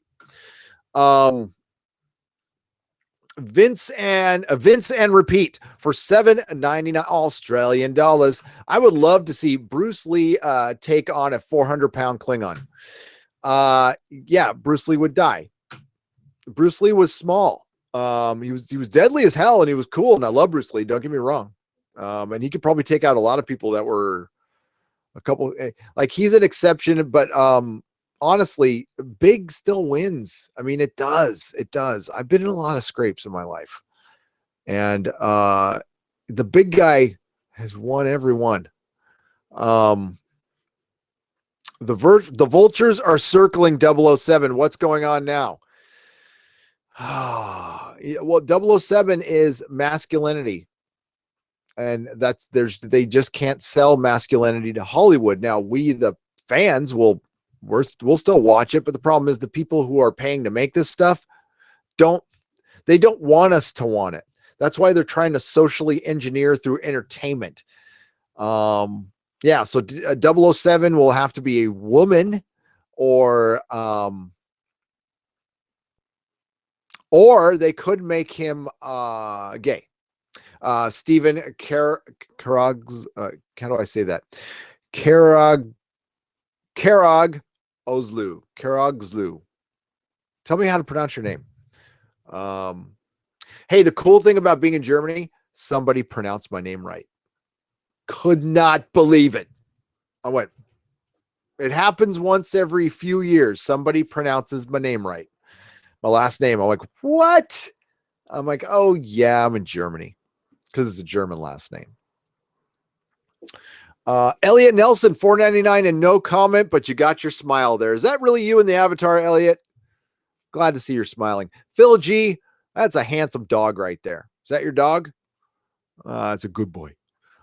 Phil G for $2. How about a show about the Mako's Enterprise from Enterprise? Why eventually I want a show about a crew on a ship. Honestly, I hope I would redesign the Enterprise kind of back to God, is it the D or the E? The movie Enterprises. I don't like here. I'm gonna get ribbed for this. I'm not a big fan of the Next Generation Enterprise, so I would redesign the ship to be like a hybrid, a little bit more of the classic Enterprise. I think it's there's Enterprise D and E, and I honestly I don't know all that stuff. Those are my ships right there. The Enterprise is like the greatest ship design ever. That and the battleship Yamato, which I'm going to get someday. By their standards, thank you, Phil G. $20 super chat, Canadian from Jen Eric. Thank you. By their standards, any white person showing rational self-interest in their career and is in their way at work is white supremacy. As collectivists, the large intergroup struggle, it is applied to every level of their thinking. Exactly right. One of the things that ended up generic on the cutting room floor of my Doctor Who video, because I didn't think it was really relevant to the argument, but it was after Peter Davison talked about I just kind of like the idea of the doctor being a guy. Call me old-fashioned. And Fraser Hines said that as well. And there's another companion, a female companion who I'm forgetting the name of, said the exact same thing. Said, I don't really like the politics of the show. I don't like Jodie, but I guess I'm old-fashioned. And that's kind of the narrative they're trying to run. Is anybody, the people who say this, they're old-fashioned. No, they're not. No, they're not. I don't think there's anything old-fashioned about wanting the character you've been supporting for 55 years to remain that character. It's no longer that character. They changed it for political reasons. That's not sexist at all. Actually, it's extremely sexist. The move they made was really sexist because they don't think a female can lead her own show. So they had to slap a male established label on her. That is so unfeminist. So what I said after that is, it just boggles my mind, and it always has. As somebody who's gone to art school, hung out with artists my whole life, my wife is an artist, our friends are artists. So many artists and creatives are collectivists, and I don't get that. I honestly, sincerely don't get that, because there is nothing more individual than art than creative work. It's selfish and individual. So to be collectivist is weird, but it's a way, like Frida Kahlo, she was a communist and all that stuff. And I don't want to get super into politics, but yeah, it's just interesting that so many artists and creatives feel that way. And I've never got my head around that. Because I think it's the single most individualist, independent act is art. But I left that on the cutting room floor for some reason, probably because it didn't fit in the video and it made it too long. Michael Wolf, New Zealand, $5. New Zealand, what's up? What is up, New Zealand? Middle Earth. There's too many AUD. What's AUD? There's too many AUD. There's too many odd bring given to you, Gary. So here's some good code. Oh, some Australian. I got what you're saying. Mikhail Wolf is like, there's too much Australian cheddar going around. We're going to give you some real coin. Dropping the New Zealand's, whatever the New Zealand is, the New Zealand dollars. I will be in your country someday. I will be in your country, walking around that beautiful country. Because I want to go to the Shire. I know it's so typical and touristy, but man, I might get emotional in there. I don't get emotional much, but I might. Because if Josiah is still here, Josiah and I are going to do a Lord of the Rings live stream. We're going to bore you for 2 hours with just how much we love Lord of the Rings. Maybe 3 hours. Thank you, Mikhail. I appreciate it. Thunder Robots for $5. A new series where they explore the Romulan Empire and find the villains that the Romulans were protecting the quadrant from before the Empire fell. That is a great idea, Thunderbot Robots. I'm applauding that. The Romulans have secretly always been kind of my favorite. I've never felt like we've gotten good Romulan episodes, but I still think the definitive Romulan episode is still out there. I that's just my belief that people will argue it, and that's cool. There are some good Romulan episodes, but I mean, I think there's some good Romulan episodes still out there that we can have. And I would love that. And for one, completely undo the destruction of Romulus. That is erased in my world. And I think in Anti-Trekker's world and Doomcock's world and all the other, listen, Anti-Trekker and Doomcock, those are freaking Trekkers. Those are hardcore, we know our shit Trekkers. I am a huge Star Trek fan.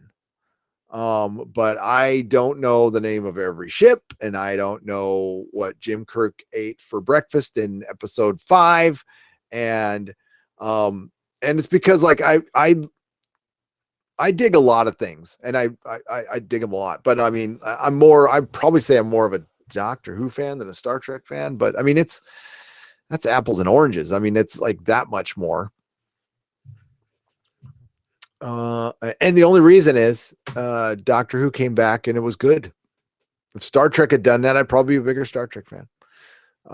They want daddy, in the case of the government, Jen Eric, you're right, Canadian $5, to take care of them while they concentrate on their art. I've dated people exactly like that mentality. The funny thing is, and you're absolutely right, the funny thing is, you won't be able to concentrate on your art in that kind of a society. You might for a little while, but eventually you're going to have to get your ass to work, and it'll be the same diff. Actually, probably worse. Just saying. We all want to concentrate on our art. We do. We really do. Listen, I have the privilege. It's a privilege. It's a privilege I worked for. It's a privilege I work for, but it's thanks to you guys. So the privilege comes from you subscribers and my friends that I get to do this for a living right now. We'll see how long it lasts, but I get to do it for a living right now. I don't get to concentrate on it all the time. Are you freaking kidding me? I was completely frustrated today because I didn't get a video out before I live stream, and other YouTubers could know this. There's not enough time in the day to make these damn videos. I took 10 days off. Now I did release some stuff, but I took 10 days off, and the channel took a giant hit because I got that freaking copyright strike before I left. And it was a kick in the balls for this channel that was rolling. It was rolling. I'm not denying it. Now, listen, it's okay. You know what? get back to work, everything will be fine. I just need to put out some work, and that's fine. But that's what makes me, again, I want to thank Mecha Random she made a video. Odin helped out, just the Fandom Menace, EVS, Jeff, Jeremy, who all like shouted me out on the High Council. Everybody here in the chat, everybody showed support. You guys were like so brilliant. It made it okay. Like instantly made everything okay because you guys made it okay. So thanks. So that's why I was really sad to hear that happen to Mecha, because I'll be frank, I've got a little bit of a safety net, and Mecha had just done a big, huge move, and I'm glad she got her channel back and stuff, but even a couple, 3 days, that can hurt. It can hurt. So, and especially when we have no warning of this stuff.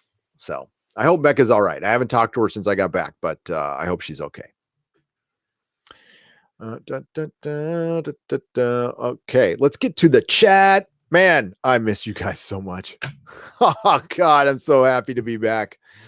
Italy was fun, but gosh dang. So anybody watch Game of Thrones last night?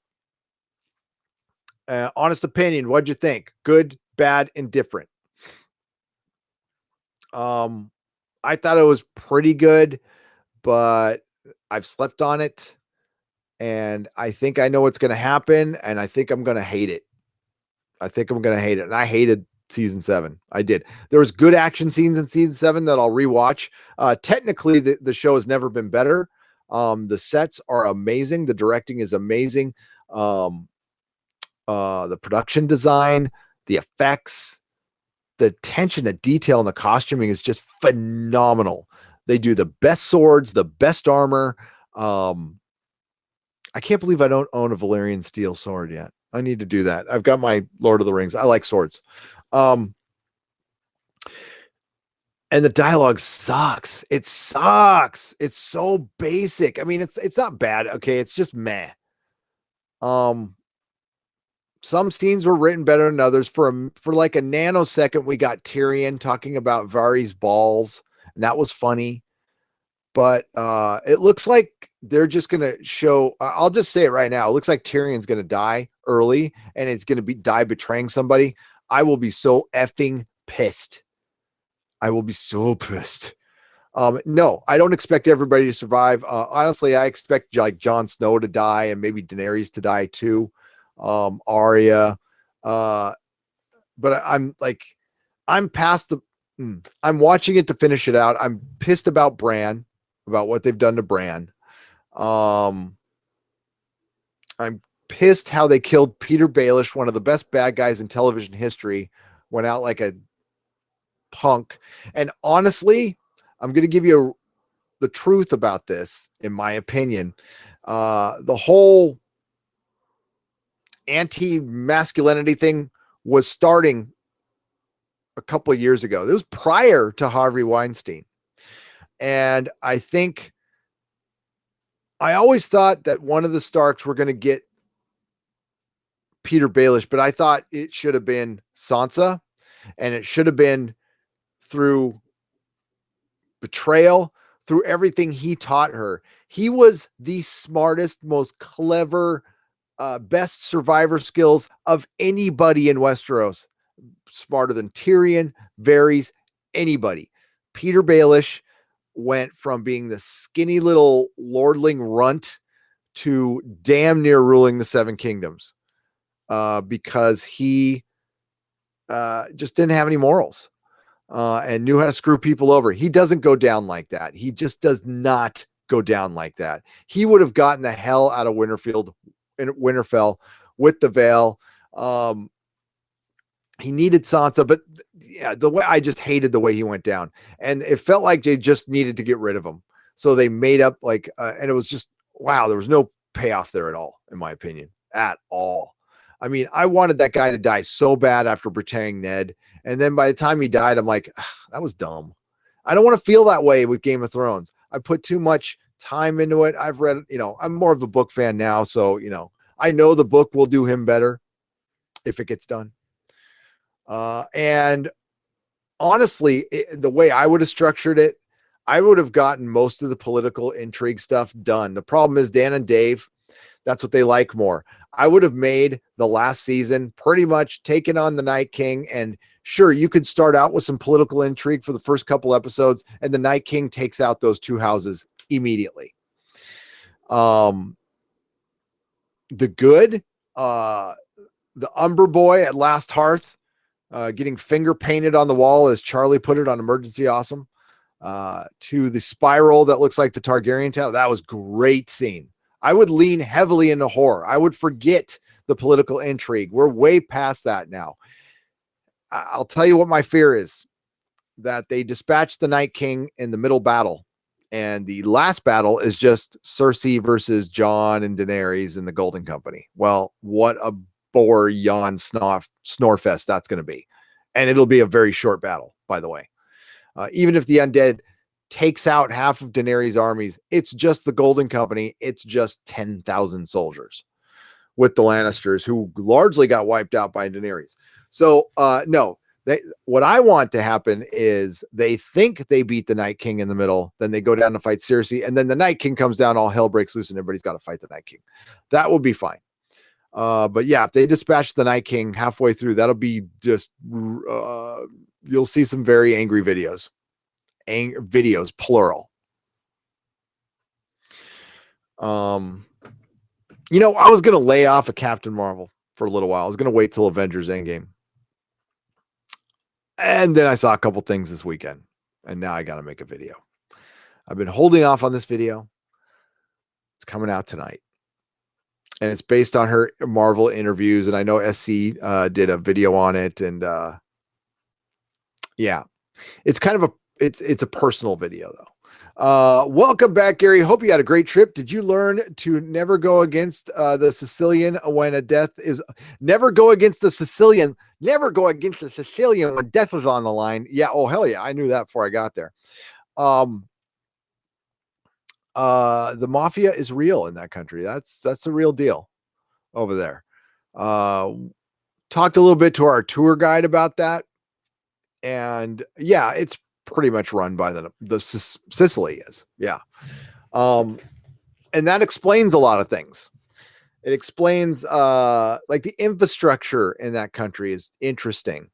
Like it's all functional. It's a modern European country, but a lot of stuff they don't paint. There's a lot of ancient structures that are dilapidated just everywhere. But you get to the west. I forgot what side of the island, but it's on the way to Catania and Palermo. It's on the way to Palermo. There's an amazing set of tunnels that they have basically dug through the entire freaking island, or the entire corner, and it's hundreds of miles of tunnels. Now they're broken up in like little bits. Each tunnel is like, you know, a couple, 3-4 miles long, and then there's a little break in it. But it's like an insane amount of tunnels. I went through more tunnels than I will go through in my lifetime on that one road trip. It was great. I loved it. But one of them you smelled sulfur, like strong sulfur. And it's a volcanic island, of course. So Costa Nostra. Yes. I watched this really cool Game of Thrones lore guy. You should watch. He goes in deep.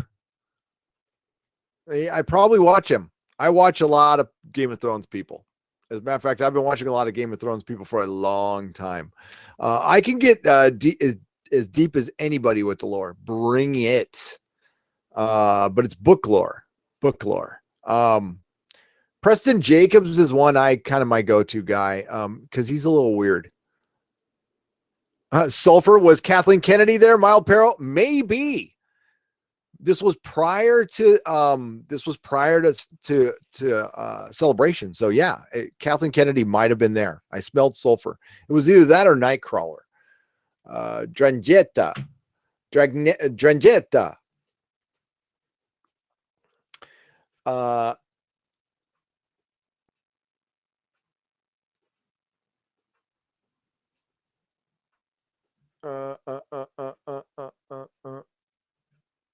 Okay, what's going on, guys? No, Gary, see your inbox from Facebook, from your source. Read the last 3. Okay.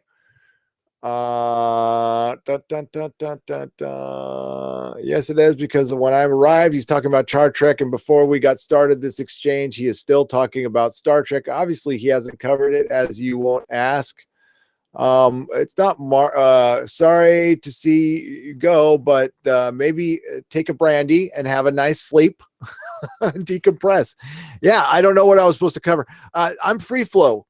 So if you're new to my streams, I put up a title. I talk about everything in the title, and if I don't, I change the title.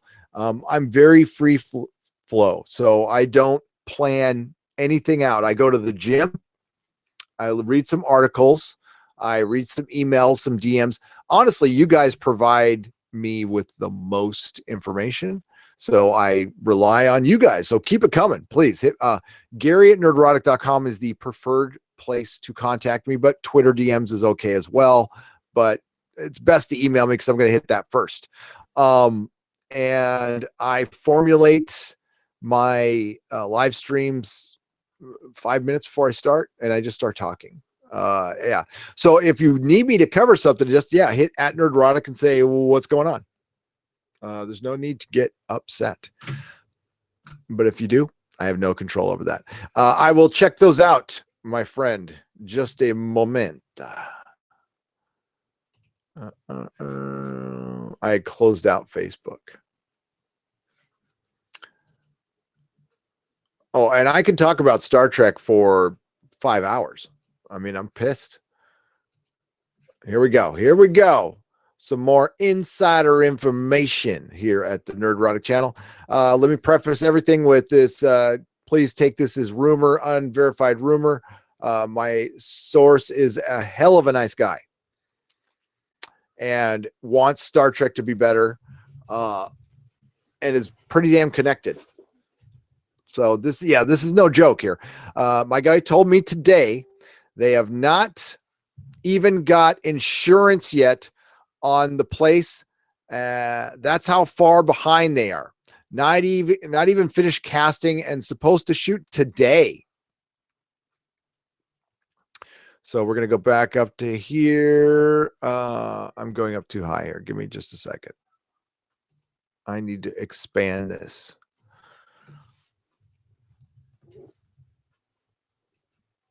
And I'll get back to the chat in a second.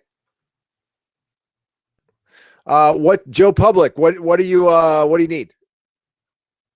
You have my attention. What do you need? I know you did it for a few times, and I do apologize, everybody. But the chat goes really fast, so it is hard for me to catch everything now. I do try. I generally read it after I do the live stream. But I do not catch everything. I try, but I just simply can't. I wish I could. So you have my attention, Joe Public. Hit add Nerdrotic and tell me what you need. Just saw the Notre Dame Cathedral burned up. What? The real one? I thought it already did burn up. Or was that some other one? Oh, I'm thinking the old Globe Theater in San Diego. Like the real one with the Hunchback of Notre Dame? I mean, not that he was real. Hey, you know what? Those comics I told you I got, it's got Quasimodo versus the Hulk. F yeah. Star Wars Fandom Menace. I talked about it earlier, and it's about the apology. But we will talk about that more. We will talk about that more. Let me get into the Star Trek stuff, but I had talked about that earlier, Joe Public. But I'll talk about it again. I'll reset it. I'll reset that in a second. Go up. Kurtzman's contract. Okay, this is Star Trek Insider stuff. Here we go. Go up to your checkmate. YSDC, SD, the reason. Same writer, same producers, Mad Eon, the same exact same license. I can confirm season 3-1 was only thrown out there to give the impression of success to boost episode of Star Trek Discovery. To boost episode. So season Section 31. I can confirm Section 31 was thrown out there to give the impression of success to boost episode 1 of Star Trek Discovery. I believe you there, sir. So they basically just threw it out there to help boost interest in Star Trek Discovery because they know there was no interest. They were flatlining on subscribers. More than one person reported on that to me. We have my insider here, and my other insider told me that they were completely flatlining on subscribers for new subscribers when we're talking about CBS All Access. CBS All Access, that counts Showtime subscribers and counts paused subscribers, which are actually people who canceled. They call them paused. And it is my belief they count them as well. Kurtzman's contract is designed to ensure they do everything possible to ensure the perception of the franchise success, that they must do whatever they can to pimp it out. I understand that. Also, also worth stating, shareholders are meeting next month. If it's not filming by then, they may kill it. They may say kill it all. Oh, that's different. They may say kill it all, which is all. Again, this is my insiders. It's all rumor. My CBS guy said that the licensees would have blinked by now. They're going to tell Kurtzman to make these people happy and support the show. But if by end of April or the middle of May, this is not 100% resolved, they will promote him and bring in a new team. They will tell him he is not fired unless he makes trouble. Then they will use the lack of performance clause and admit to the world that this failed, which, oh my God, that would be a dream come true. So he can either promote as success or fight and lose. Last three. The last three related to what we were talking about. Okay, got you. Listen. Star Trek Discovery Season 3 is it. That's it. Picard show is on the balance, and I think last we heard it's a miniseries. I know what Patrick Stewart said, but the last thing official we heard from somebody official is that it's a one-off, and I think it is a one-off. This is your fail-safe. Aside from getting the entire Next Generation crew together, which I'm surprised they didn't try to do, to be honest with you, because I think they would have been open to it. But maybe Patrick Stewart wasn't open to it. I don't know. I'm just speculating here. Just the STD Season 3 might not happen. Yeah, okay. Star Trek Discovery Season 3 might not be happening if it's more in the air than Picard. Yes, I would agree with that. We have a recent example of a couple of shows right here, Why the Last Man and Winona Earp, which got picked up, which might not happen. I'm not saying these, well, it looks like Why the Last Man is not happening. Winona Earp, there's still a chance it could happen, but there's nobody around to fund the show. I don't think Sci-Fi would fund its own show. I mean, if they would have done it already, in my opinion. But it's just an example. It's not anything against Winona Earp fans, but Winona Earp got picked up for seasons 4 and 5, but they've got no money because it's owned by IDW. IDW is currently going through a ton of trouble right now. Gosh dang it. Talk amongst yourselves. I'm sorry about this. I got an stupid Alexa alarm going on in the background that I need to turn off. Hang on. Sorry about that.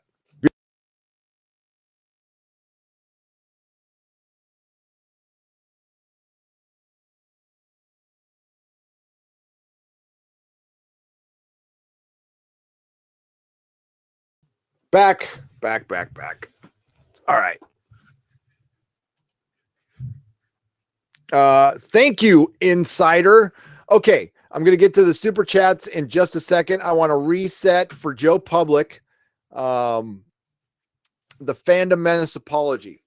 And I don't mean to mislead, but I've talked about the Fandom Menace apology. I couldn't fit in everything I say. Is the Fandom Menace is owed an apology. The Mandalorians, and it's basically about the Mandalorian. The Mandalorian looks great, looks brilliant. It's not enough to bring me back. Doomcock and I briefly talked about this on the Game of Thrones live stream last night. It's really stuck in my head. What would bring me back to Star Wars? I'm going to start making more videos about it, because I've been kind of quiet on it. But I'm going to talk about like my personal experience of why I gave up on Star Wars and why I think Star Wars is lost to us completely.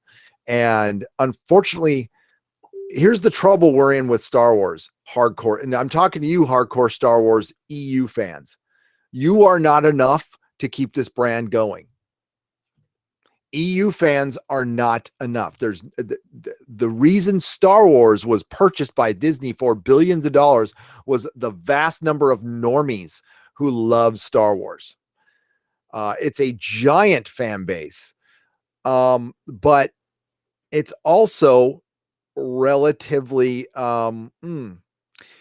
it's not as fickle as like DC or Marvel. Marvel's not that fickle, but it's a very different fan base from everybody else, and it's hard to alienate, but the alienation has happened. It's done. A large portion has dipped out. Now I think a lot of them will come back with simply a good Mandalorian show, but Disney nor Lucas has ever been able to get away from the original trilogy and Luke Skywalker. And instead of trying to make something new and interesting, completely separated from the Skywalker family, they went back there and then they failed at it. You had one chance, Disney, and you fucked it up.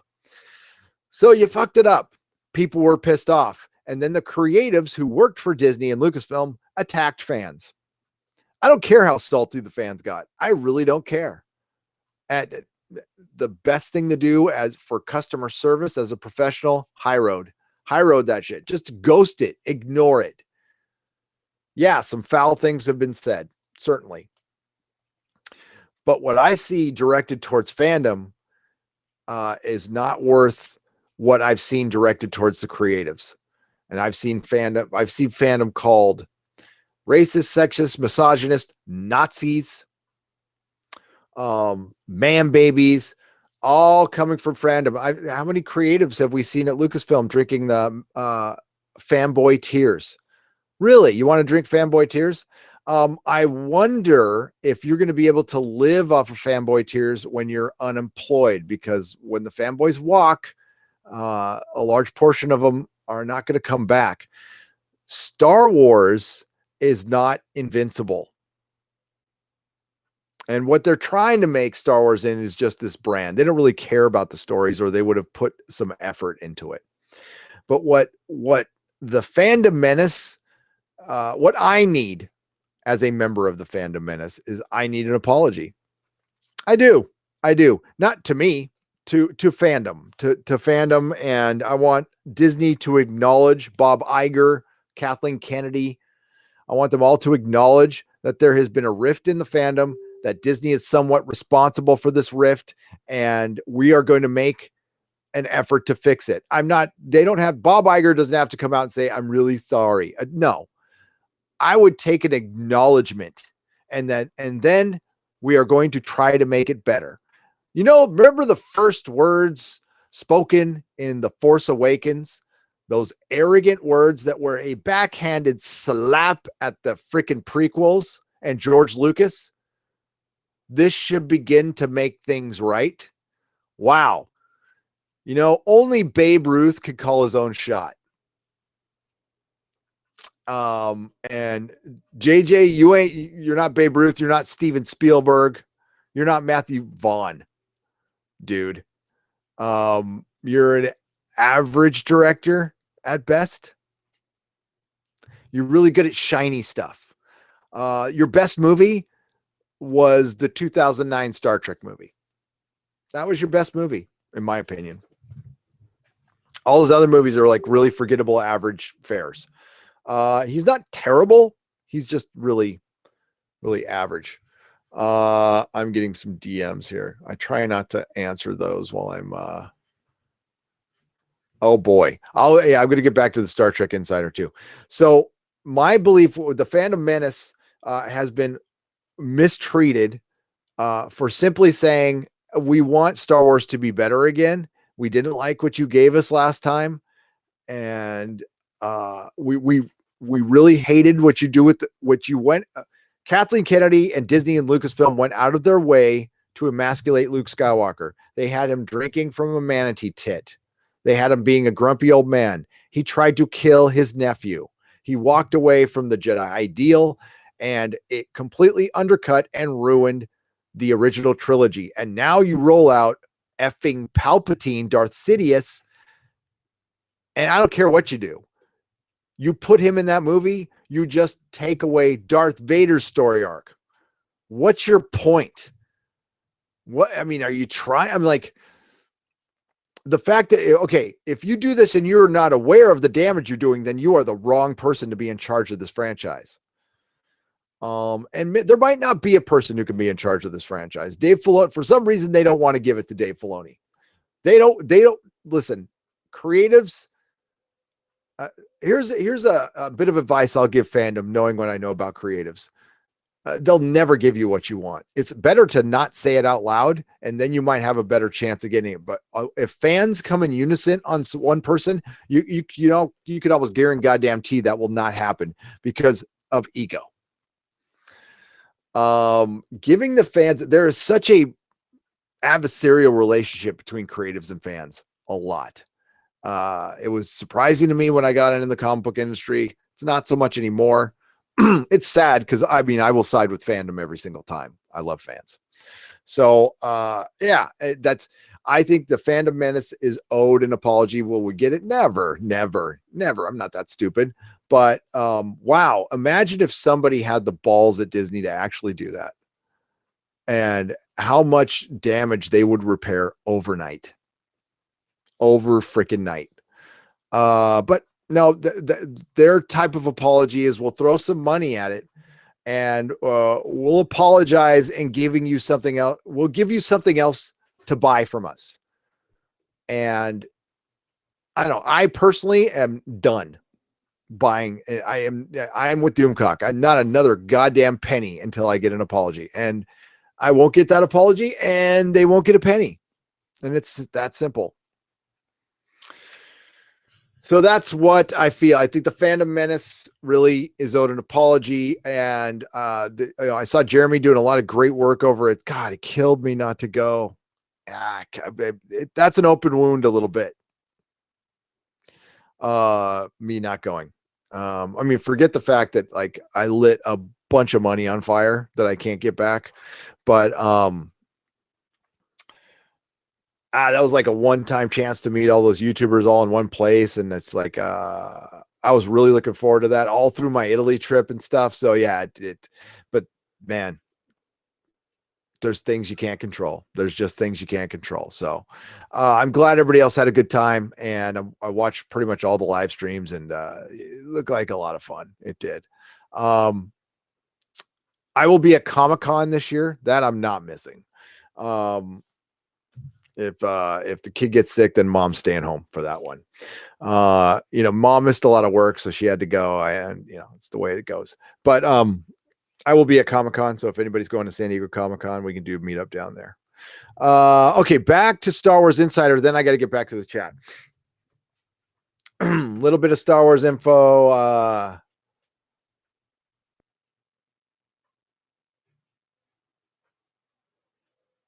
What? So this is according to my source. I don't know about this. So according to source, time travel will be an element in the new movie. My source at Lucasfilm tells me that they will bring Palpatine in or Luke back. It will be a new force power. At least this was an element in early drafts. That sounds awful. That's awful. But it looks like we're getting time travel in Avengers Endgame. Oh, and it looks like we're getting a lot more Carol Danvers than we thought. Yeah. And rumor is Fox exec is going to be transitioned to replace Kennedy soon. That I expect. I expect Kennedy to be promoted out of the building. She has failed miserably at Star Wars. And you know what? I thought she would do good. I was one of those people like, man, it sounds like a good fit to me. And then you find out that just because you're a producer doesn't mean you're creatively good. And maybe she's just a great producer, and that's cool. Listen, I've been promoted at stuff in the past that I wasn't good at. It was just like, you know, I was better at this than at that, you know. Like I'd be a horrible manager for somebody else's company. It's not going to happen. No. I heard Doomcock talking about this in the live stream. I am the same exact way. I don't get, maybe it's my survival skills. I don't know. I have a way to sniff out bullshit faster than anybody. And when I see stuff breaking down, I usually see it early. I usually speak up. I usually get in trouble. And then after I quit the job, it falls to crap after I leave. And then I hear a bunch of my coworkers going, "Wow, you called that one." I'm like, I know, but it didn't help me, did it? Like my last 3 jobs, I saw the shit hitting the fan. I'm like, I tried to do my part to fix it, couldn't fix it. I'm like, late, and shit hits the fan like 6 months after I leave. Laura Schuler. Oh, what? I don't know if that would be better. Laura Schuler Donner in charge of Star Wars. I don't know if that would be better. I'm telling you right now, it's not like she did masterful work with the X-Men. She did some good stuff like Legion, but I don't know how much she was involved in that. Yeah, I'm not saying I liked Richard. Laura Schuler Donner has been a good producer. As far as in charge of Star Wars, Dave Filoni. She is competent, but I don't think she would. If she delegated good, but Laura Schuler Donner, I mean, did X-Men Origins and X-Men The Last Stand too. So, I mean, we'll see. I agree with you that it'd probably be a woman.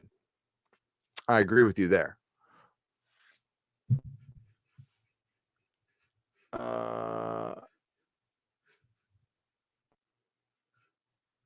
I got to get back to the chat now. Sorry, I've been reading messages too long.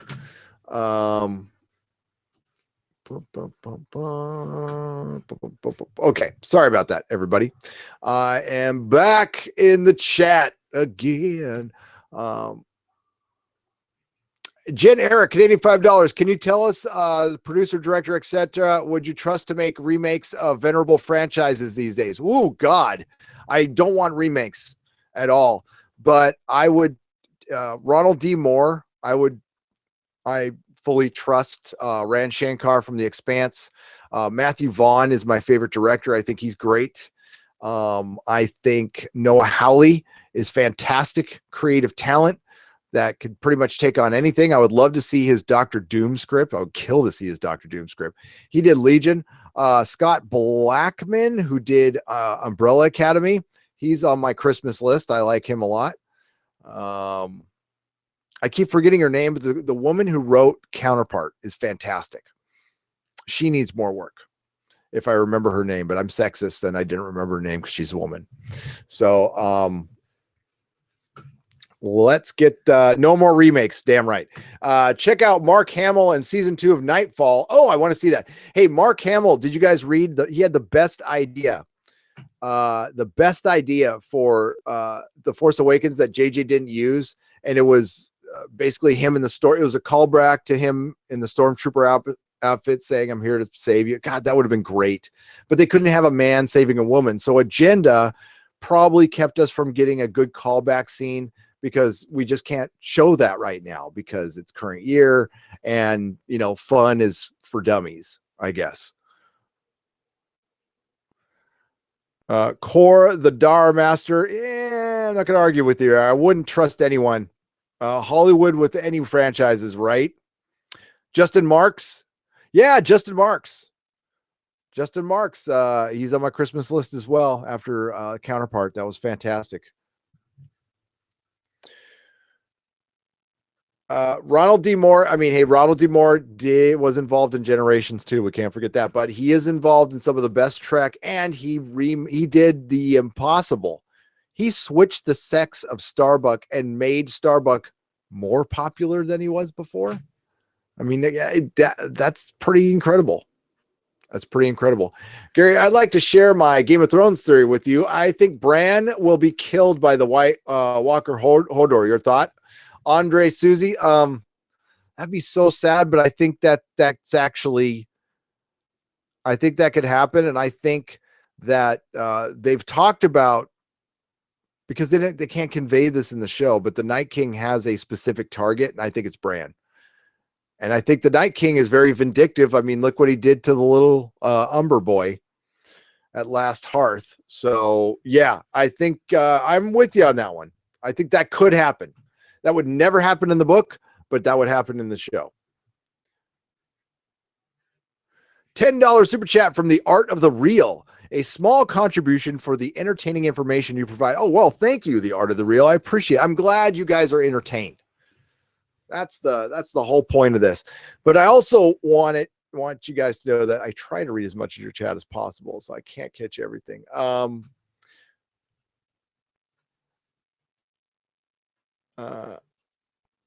Time to body slam a dragon through a table.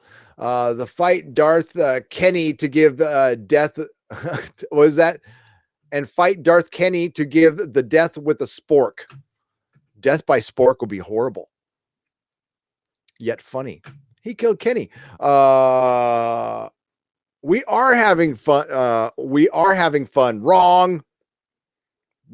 Yeah, no fun allowed. Russell T. Davies for Doctor Who and Dave Filoni for Star Wars and Mark Scott Zickery for Star Wars. Easy. Done. But for some frackin' reason, CBS doesn't want to hire Star Trek people. Maybe they got pissed off with Fuller. I don't really care. I don't really care. Fuller wasn't I mean, he's worked on Star Trek before, but he hasn't done anything since. There's other people who've done multiple Star Treks who are still young and viral and talented and probably like money. I'm guessing they like money. And if you were going to give them money to write Star Trek, something they loved, I'm sure they would take it. Russell T. Davies coming back to Doctor Who with a new doctor would that would make me happy beyond words. And that would get that you would have, you know, I saw somebody the other day giving Stephen Moffat more credit than he deserved for. He did a lot of good for Doctor Who. He did. Got him through the 50th anniversary, but I think Stephen Moffat was riding the wave of Russell T. Davies. I think Russell T. Davies left a little too early. And Doctor Who, the reason it got insanely popular prior to the 50th anniversary was it went on Netflix in America.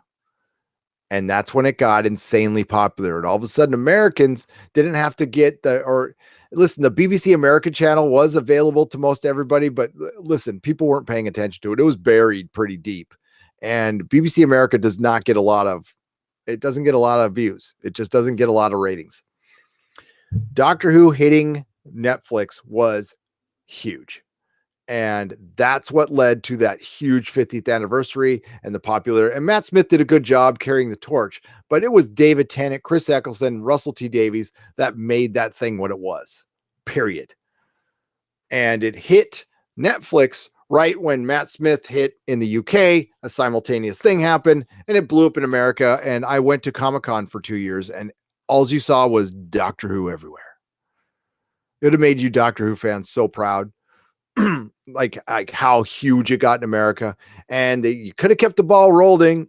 And this is going to be a very unpopular opinion, and I'm sorry, I don't feel this way, but it's the truth. Here in America, they weren't going for the old guy. Sorry. Yeah, Capaldi was very popular with like Whovians, but with like general public, they're like, it's an old guy. I don't want to see an old guy. I want to see the young guy. Then you cast a woman, made it worse. But yeah, that's the way it goes. Yeah, there's our Facebook group. We have a Facebook group. We have I have a web Nerdrotic podcast Facebook group, Facebook page at Nerdrotics is my Twitter. We have a subscribe star /Nerdrotic. We have Patreon /Nerdrotic. What else do we have? Twitch channel, which I'm going to be hitting very soon. We have an alternative channel, which I'm going to do a lot more live fun stuff on, Nerdrotic Live. Yeah, lots of stuff happening. Lots of stuff happening. I had Tom Baker's scarf in 7th grade. You're awesome. I want a Tom Baker scarf now. How come I don't own one of those? Gab, I do have a Gab. You know what's funny about Gab, Bruce Lombardo? Those are my initials. Yeah, Gary Allen Beekler. Yes, my Gab is at Nerdrotic. I am on the Gab. Michael Bay is greater than J.J. Abrams. Yes. Dr. Meatball, yes, he is. He actually is. Dark City is a great movie, Andre Suzy. I would welcome a sequel with Richard O'Brien in it. I love Dark City so much. Such a great movie. Directed by the same guy who directed the first Crow, too, as well. I'm blanking on his name right now. Bad Boys, I rest my case. I like The Rock. That's Michael Bay, right? Yeah. Oh, your grandma knitted it for you? Oh, your granny. Grammy. That's cool. Exactly, Steven. You're now the emperor now. Why? Why? Alex Proyos. Thank you, Andre Suzy. Yeah, Alex Proyos. He did iRobot too. We'll forgive him for that. I like Capaldi. This is not a personal thing. I liked Capaldi. I was an instant fan. The writing for him sucked, but the general audiences in America weren't having it. They just weren't. And listen, a lot of the ratings went down for Capaldi. Now, I'm sorry. I didn't want it to happen, but I think people just like the younger doctor. A young male doctor. If they bring a young male doctor back, the ratings will be better than Jodie for sure. If it survives, I'm not sure it will. I need your P.O. box coffee from B. Oh, woof. Yeah, hell yeah. Here's my P.O. box. It is, give me just a second. I'll get it for you. I should have it by memory, but I don't. It is, well, it's Nerdrotic Care, Gary Beekler, and it is 236 West. Oh, don't do that. Portal Avenue here in San Francisco. Number 9. San Francisco, Cal 94127. It's like within a mile of my store.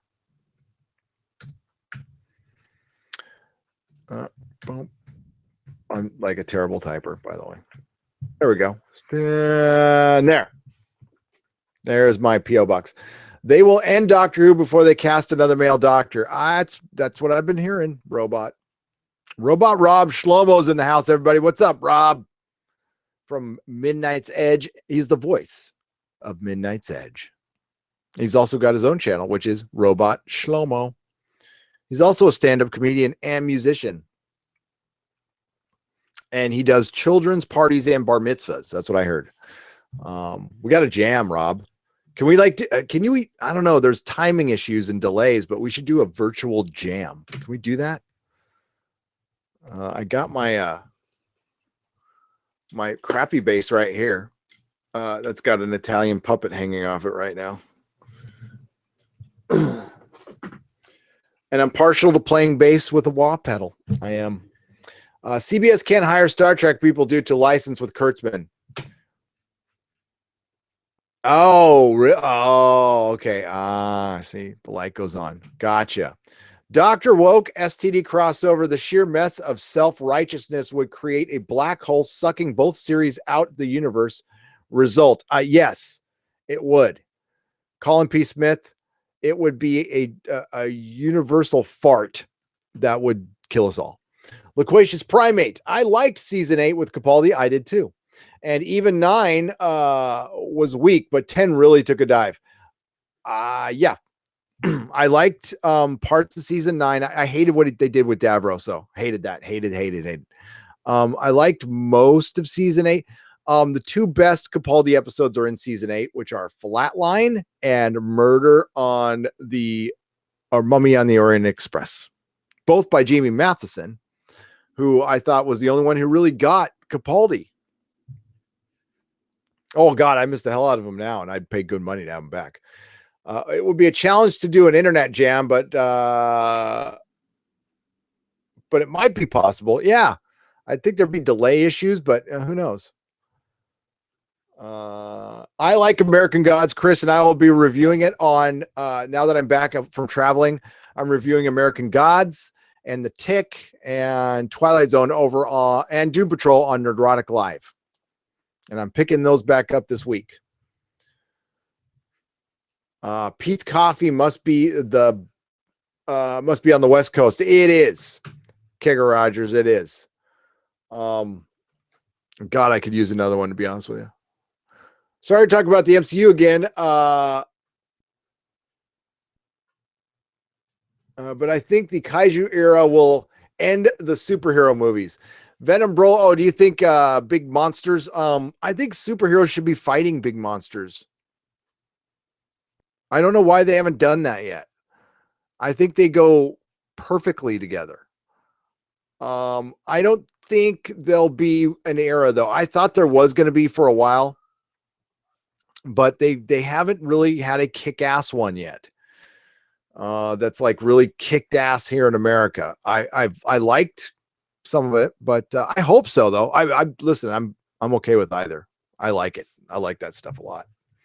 The superhero era is going to end when it becomes too homogenous to exist anymore, and it's already on its way there. Actually, Captain Marvel is ushering in the end.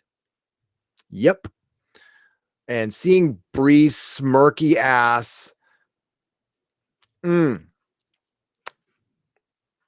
When the books are written, what ended the superhero reign of the early 2000s?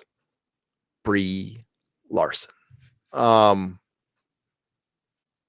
You notice we survived with Zoe Saldana, Karen Gilligan, Elizabeth Olsen, Gal Gadot. Yeah, no problem. Scarlett Johansson.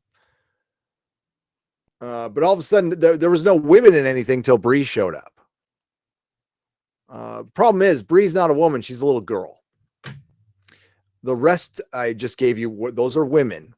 Those are adult women who know how to act in public. And honestly, I don't care that Brie's a little brat or anything like that. But they seem to like that over at the MCU. And I saw that clip of Captain Marvel going binary, and then she's getting deep space. I think she will play a pivotal role. I'm not saying she'll get the kill shot on Thanos, although I've been saying that for 3 years now. I think she'll play a pivotal role still, which will completely take me out of the MCU. Completely. Mummy on the Orient Express was awesome. That was the best Capaldi episode, in my opinion. Let's get this back up here. Does your subscribe star subscription tier start at $4.99, or am I missing something? It does, but I need to fix that. I need to put it. I'm going to put it down to $1.99. I was done with it. Wait. And if you've subscribed already, it's going to get cheaper. I'm going to fix that probably tomorrow. So yeah. The art of the I don't totally understand Subscribe Star yet. I don't know if they have tiers or if it's just one, but I'm going to make it much cheaper. So yeah, or $1. I'll make it $1. So just wait. But thanks, Art of the Real. And that's for people who don't like Patreon.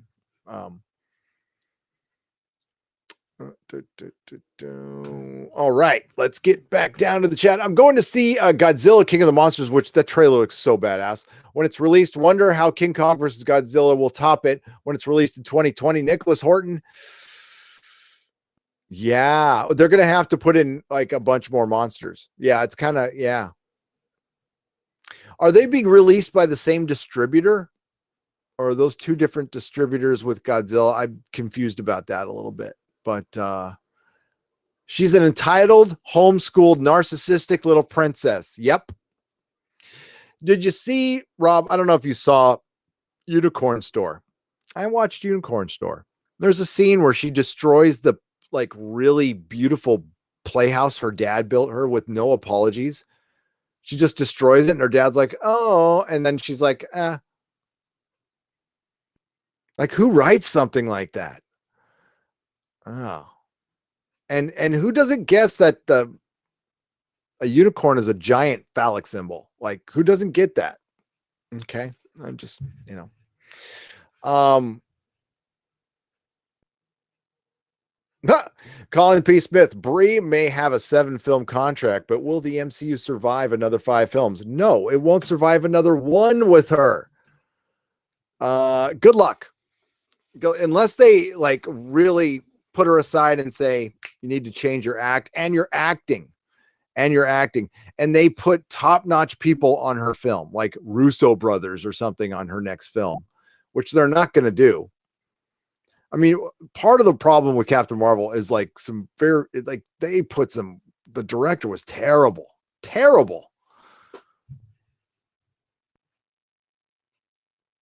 Sounds about right for her. Both the Godzilla and King Kong movie are produced by the same studio. Okay, so it's the same thing, same content. Yeah, why would you do?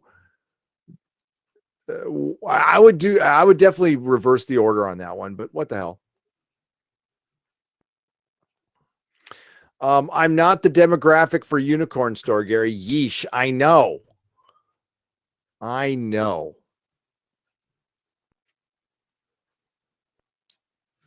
Alden Ehrenreich had a 3-film contract. That's right. That is true. Those contracts don't mean shit over there. They can be voided at any time.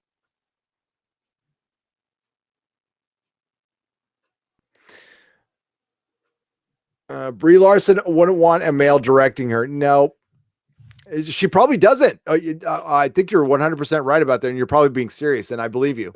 I'm sure she said, as a female, I want a female director as a female. Okay.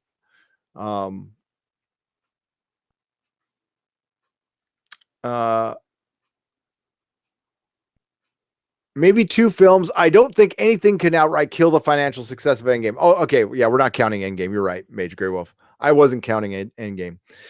Nothing will hurt Endgame. So I'm talking about post Endgame. You're right. Yeah, nothing's going to hurt Endgame. Endgame's going to make all the money. It's going to make all the money, even with her in it. That's not going to stop it. It will not. It's. Will it beat Avatar? No, it will not.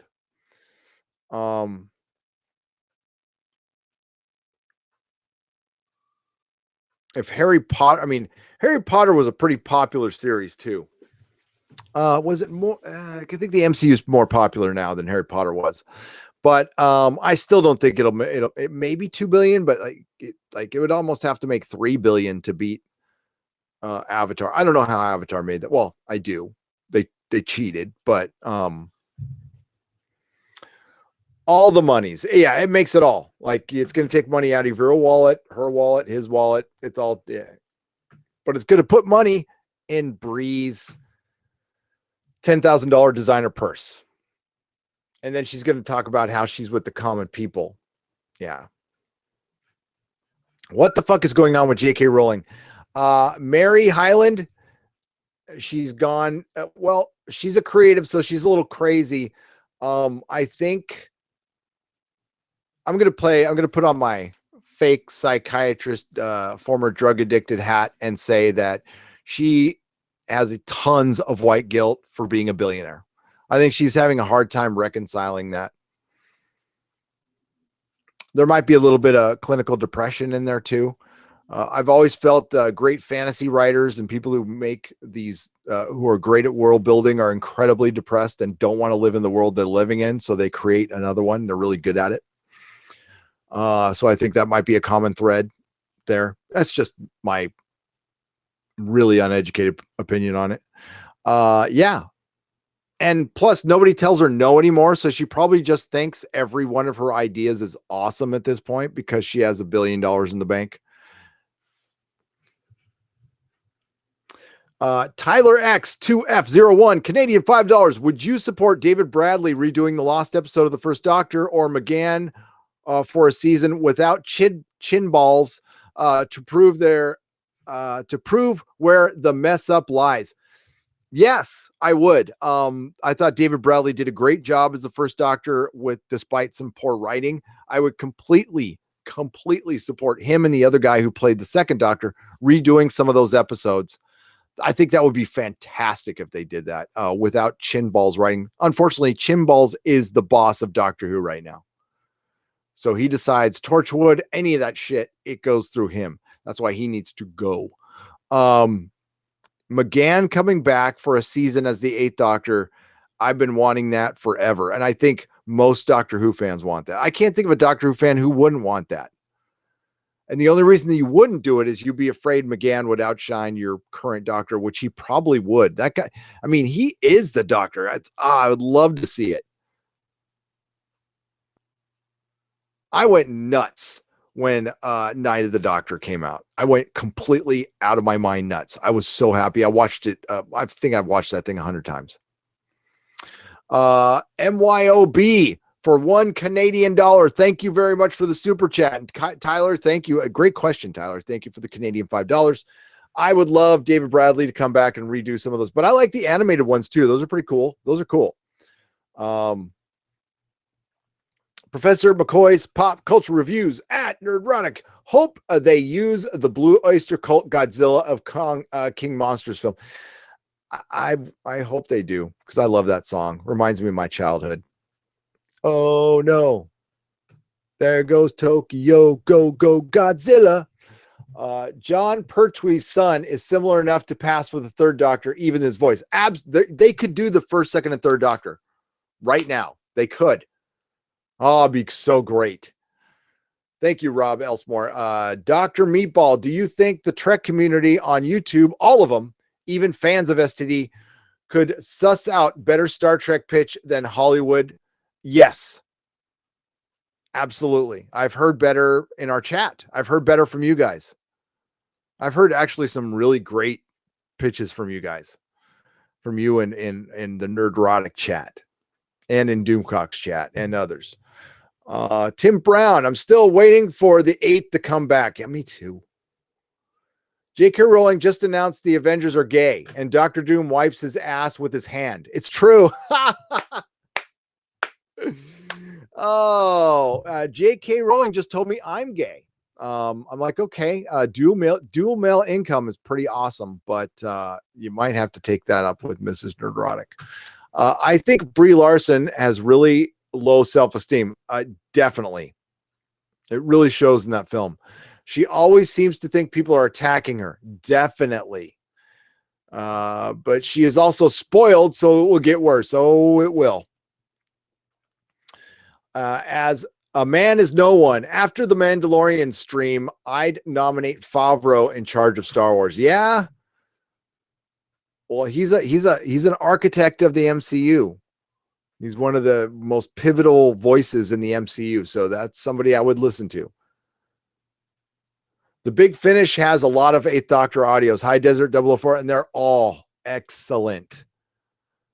I would say, okay, would you guys disagree with me? I'd say the 8th Doctor adventures are kind of the best. They're my favorite. Sean Pertwee would be great if he would just do it. I know. Is Disco going into the future and save Spock from ever having the insufferable Michael Burnham as a sister? What will season 3 be about? Tom Laverty, thank you for the $5. My prediction is, and it could be completely wrong, is they remove, as they said, remove Discovery from the galactic equation, which means removing it completely from reality. So they forget. It's a timey-wimey thing. That's why Spock never mentions it, because he just forgets. And maybe Michael Burnham does something to have Sarek and Amanda and Spock forget them, because it's going to be too painful to be without them. So she does something to forget them. I know Spock is going with her into Discovery, but I think he'll have to do something. And I think the Discovery crew, I think they're setting it up for them to either go far in the future or end up in another timeline. We will see. But I think that's going to be their big fix. Their big canonical fix. Rhino, $45635. Brie Larson has dirty toes. Not an attack, just an observation. Yeah, she probably walks around barefoot or has Birkenstocks.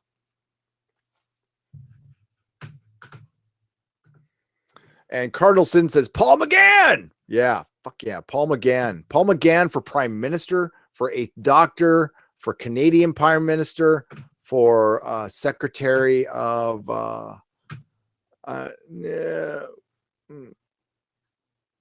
Secretary of State here in San Francisco, in Merca. Yeah, I want Paul McGann. Love Paul McGann. Brie Larson and her dirty toes. Michael Burnham is reverse Space Jesus. She is. She really is. They should just call it Space Jesus. It would be a better title.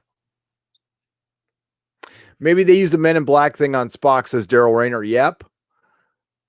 Well, they've got one episode left, and we've already seen how they retcon stuff. Like, for example, the holograms. They just got rid of it off the Enterprise, and the writers think that actually fixes it in canon. They showed other ships and Starfleet and all that. It proves that they haven't watched Star Trek. I'm telling you, the writers of the show, especially Byo-young Kim, have only watched a YouTube video of Kirk and Spock playing chess. Spock goes back and kills Burnham's parents before she's conceived. Spock is the hero we need. Outlaw X. Discovery is going into the future. Picard's new ship. That way, Bad Rebo can license both Spock and Picard for toys, calling it now. Luffy is God. Oh my God. If they have her travel in time and blip in on the Picard universe, Star Trek fans are going to revolt. Well, I was thinking they would revolt, but God, I gotta admit, I'm disappointed in some Star Trek fans. I mean, I'm not going to judge you if you like it, but I can be disappointed. It's like, I thought you had better taste than that. I really did. Grillin' Pirate Pete for $1. Thanks, Pirate Pete. What you grilling? Your foes? Loquacious Primate, did you see Brie Larson's promo interview with Hemsworth? I did, and it inspired a video that I didn't think I was going to make. It's just like when she did the Google questions. Kind of sad how how thin-skinned she is. She is super thin-skinned. Soy-based neuralizer. This is Mikey Woods. That's funny. Picard taking over Section 31 to reform it might, if done well, be quite a good storyline. I do love Saru. Section 31 is Torchwood, basically. So maybe Picard is like Captain Jack, you know. So or Torchwood is taken from Section 31. Honestly, I don't know what came first. I'll be honest with you. I'm certain Section 31 came first. Yeah, Section 31 came first, way before Torchwood. That's right. Because it was mentioned prior to Enterprise. She is just flat out awful person. Yep. And she's American national. She's completely miscast. I mean, maybe not for Kelly Sue DeConnick's Captain Marvel, for Miss Marvel she is. Either Picard is involved or Spock will join Disco in the future and F up the timeline even more. Either way, it's all screwed. Agreed. It is. And on that note, it's all screwed, everybody. I'm going to have to, oh my God, it's 5. I've been going a long time. So I got to go. I got to make a video somehow, some way. Shit. It's so late. I'll make it anyway. Hopefully I can make it fast. And I got to eat some food as well. And I'm going to pull up the Patreon video real quick. If you're going to open sometime soon, there we go.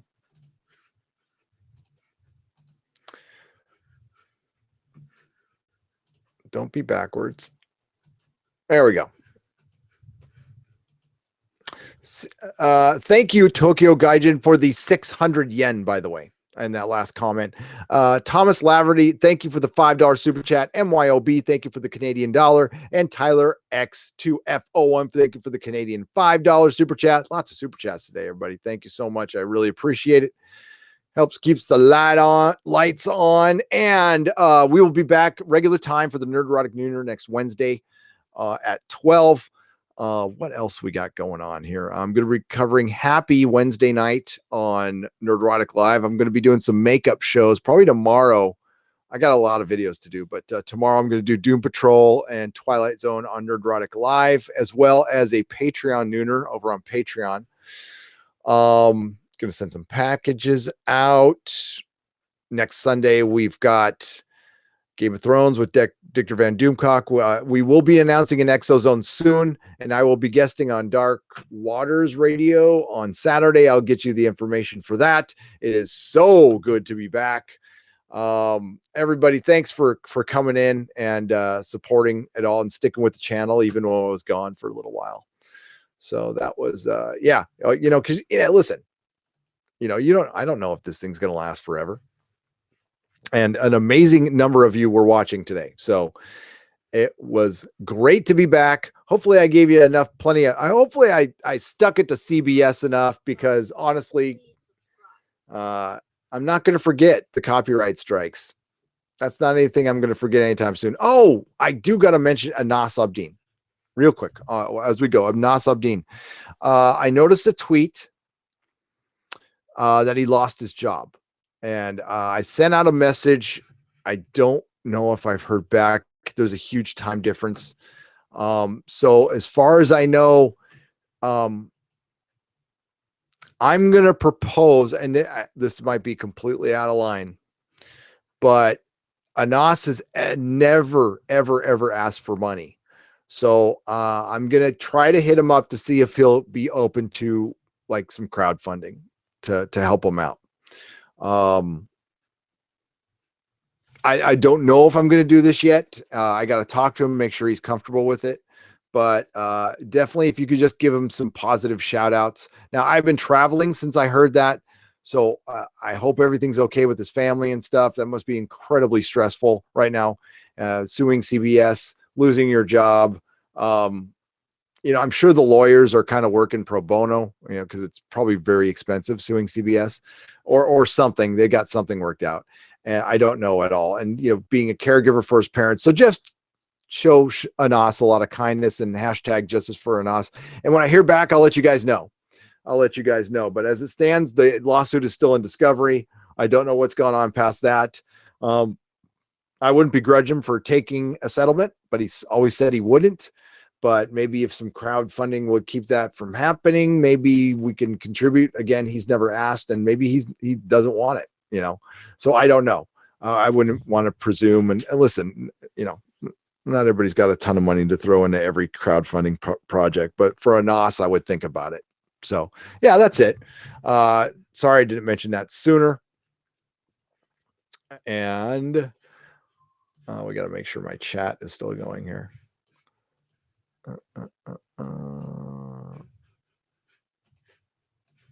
Nope. Hang on, everybody.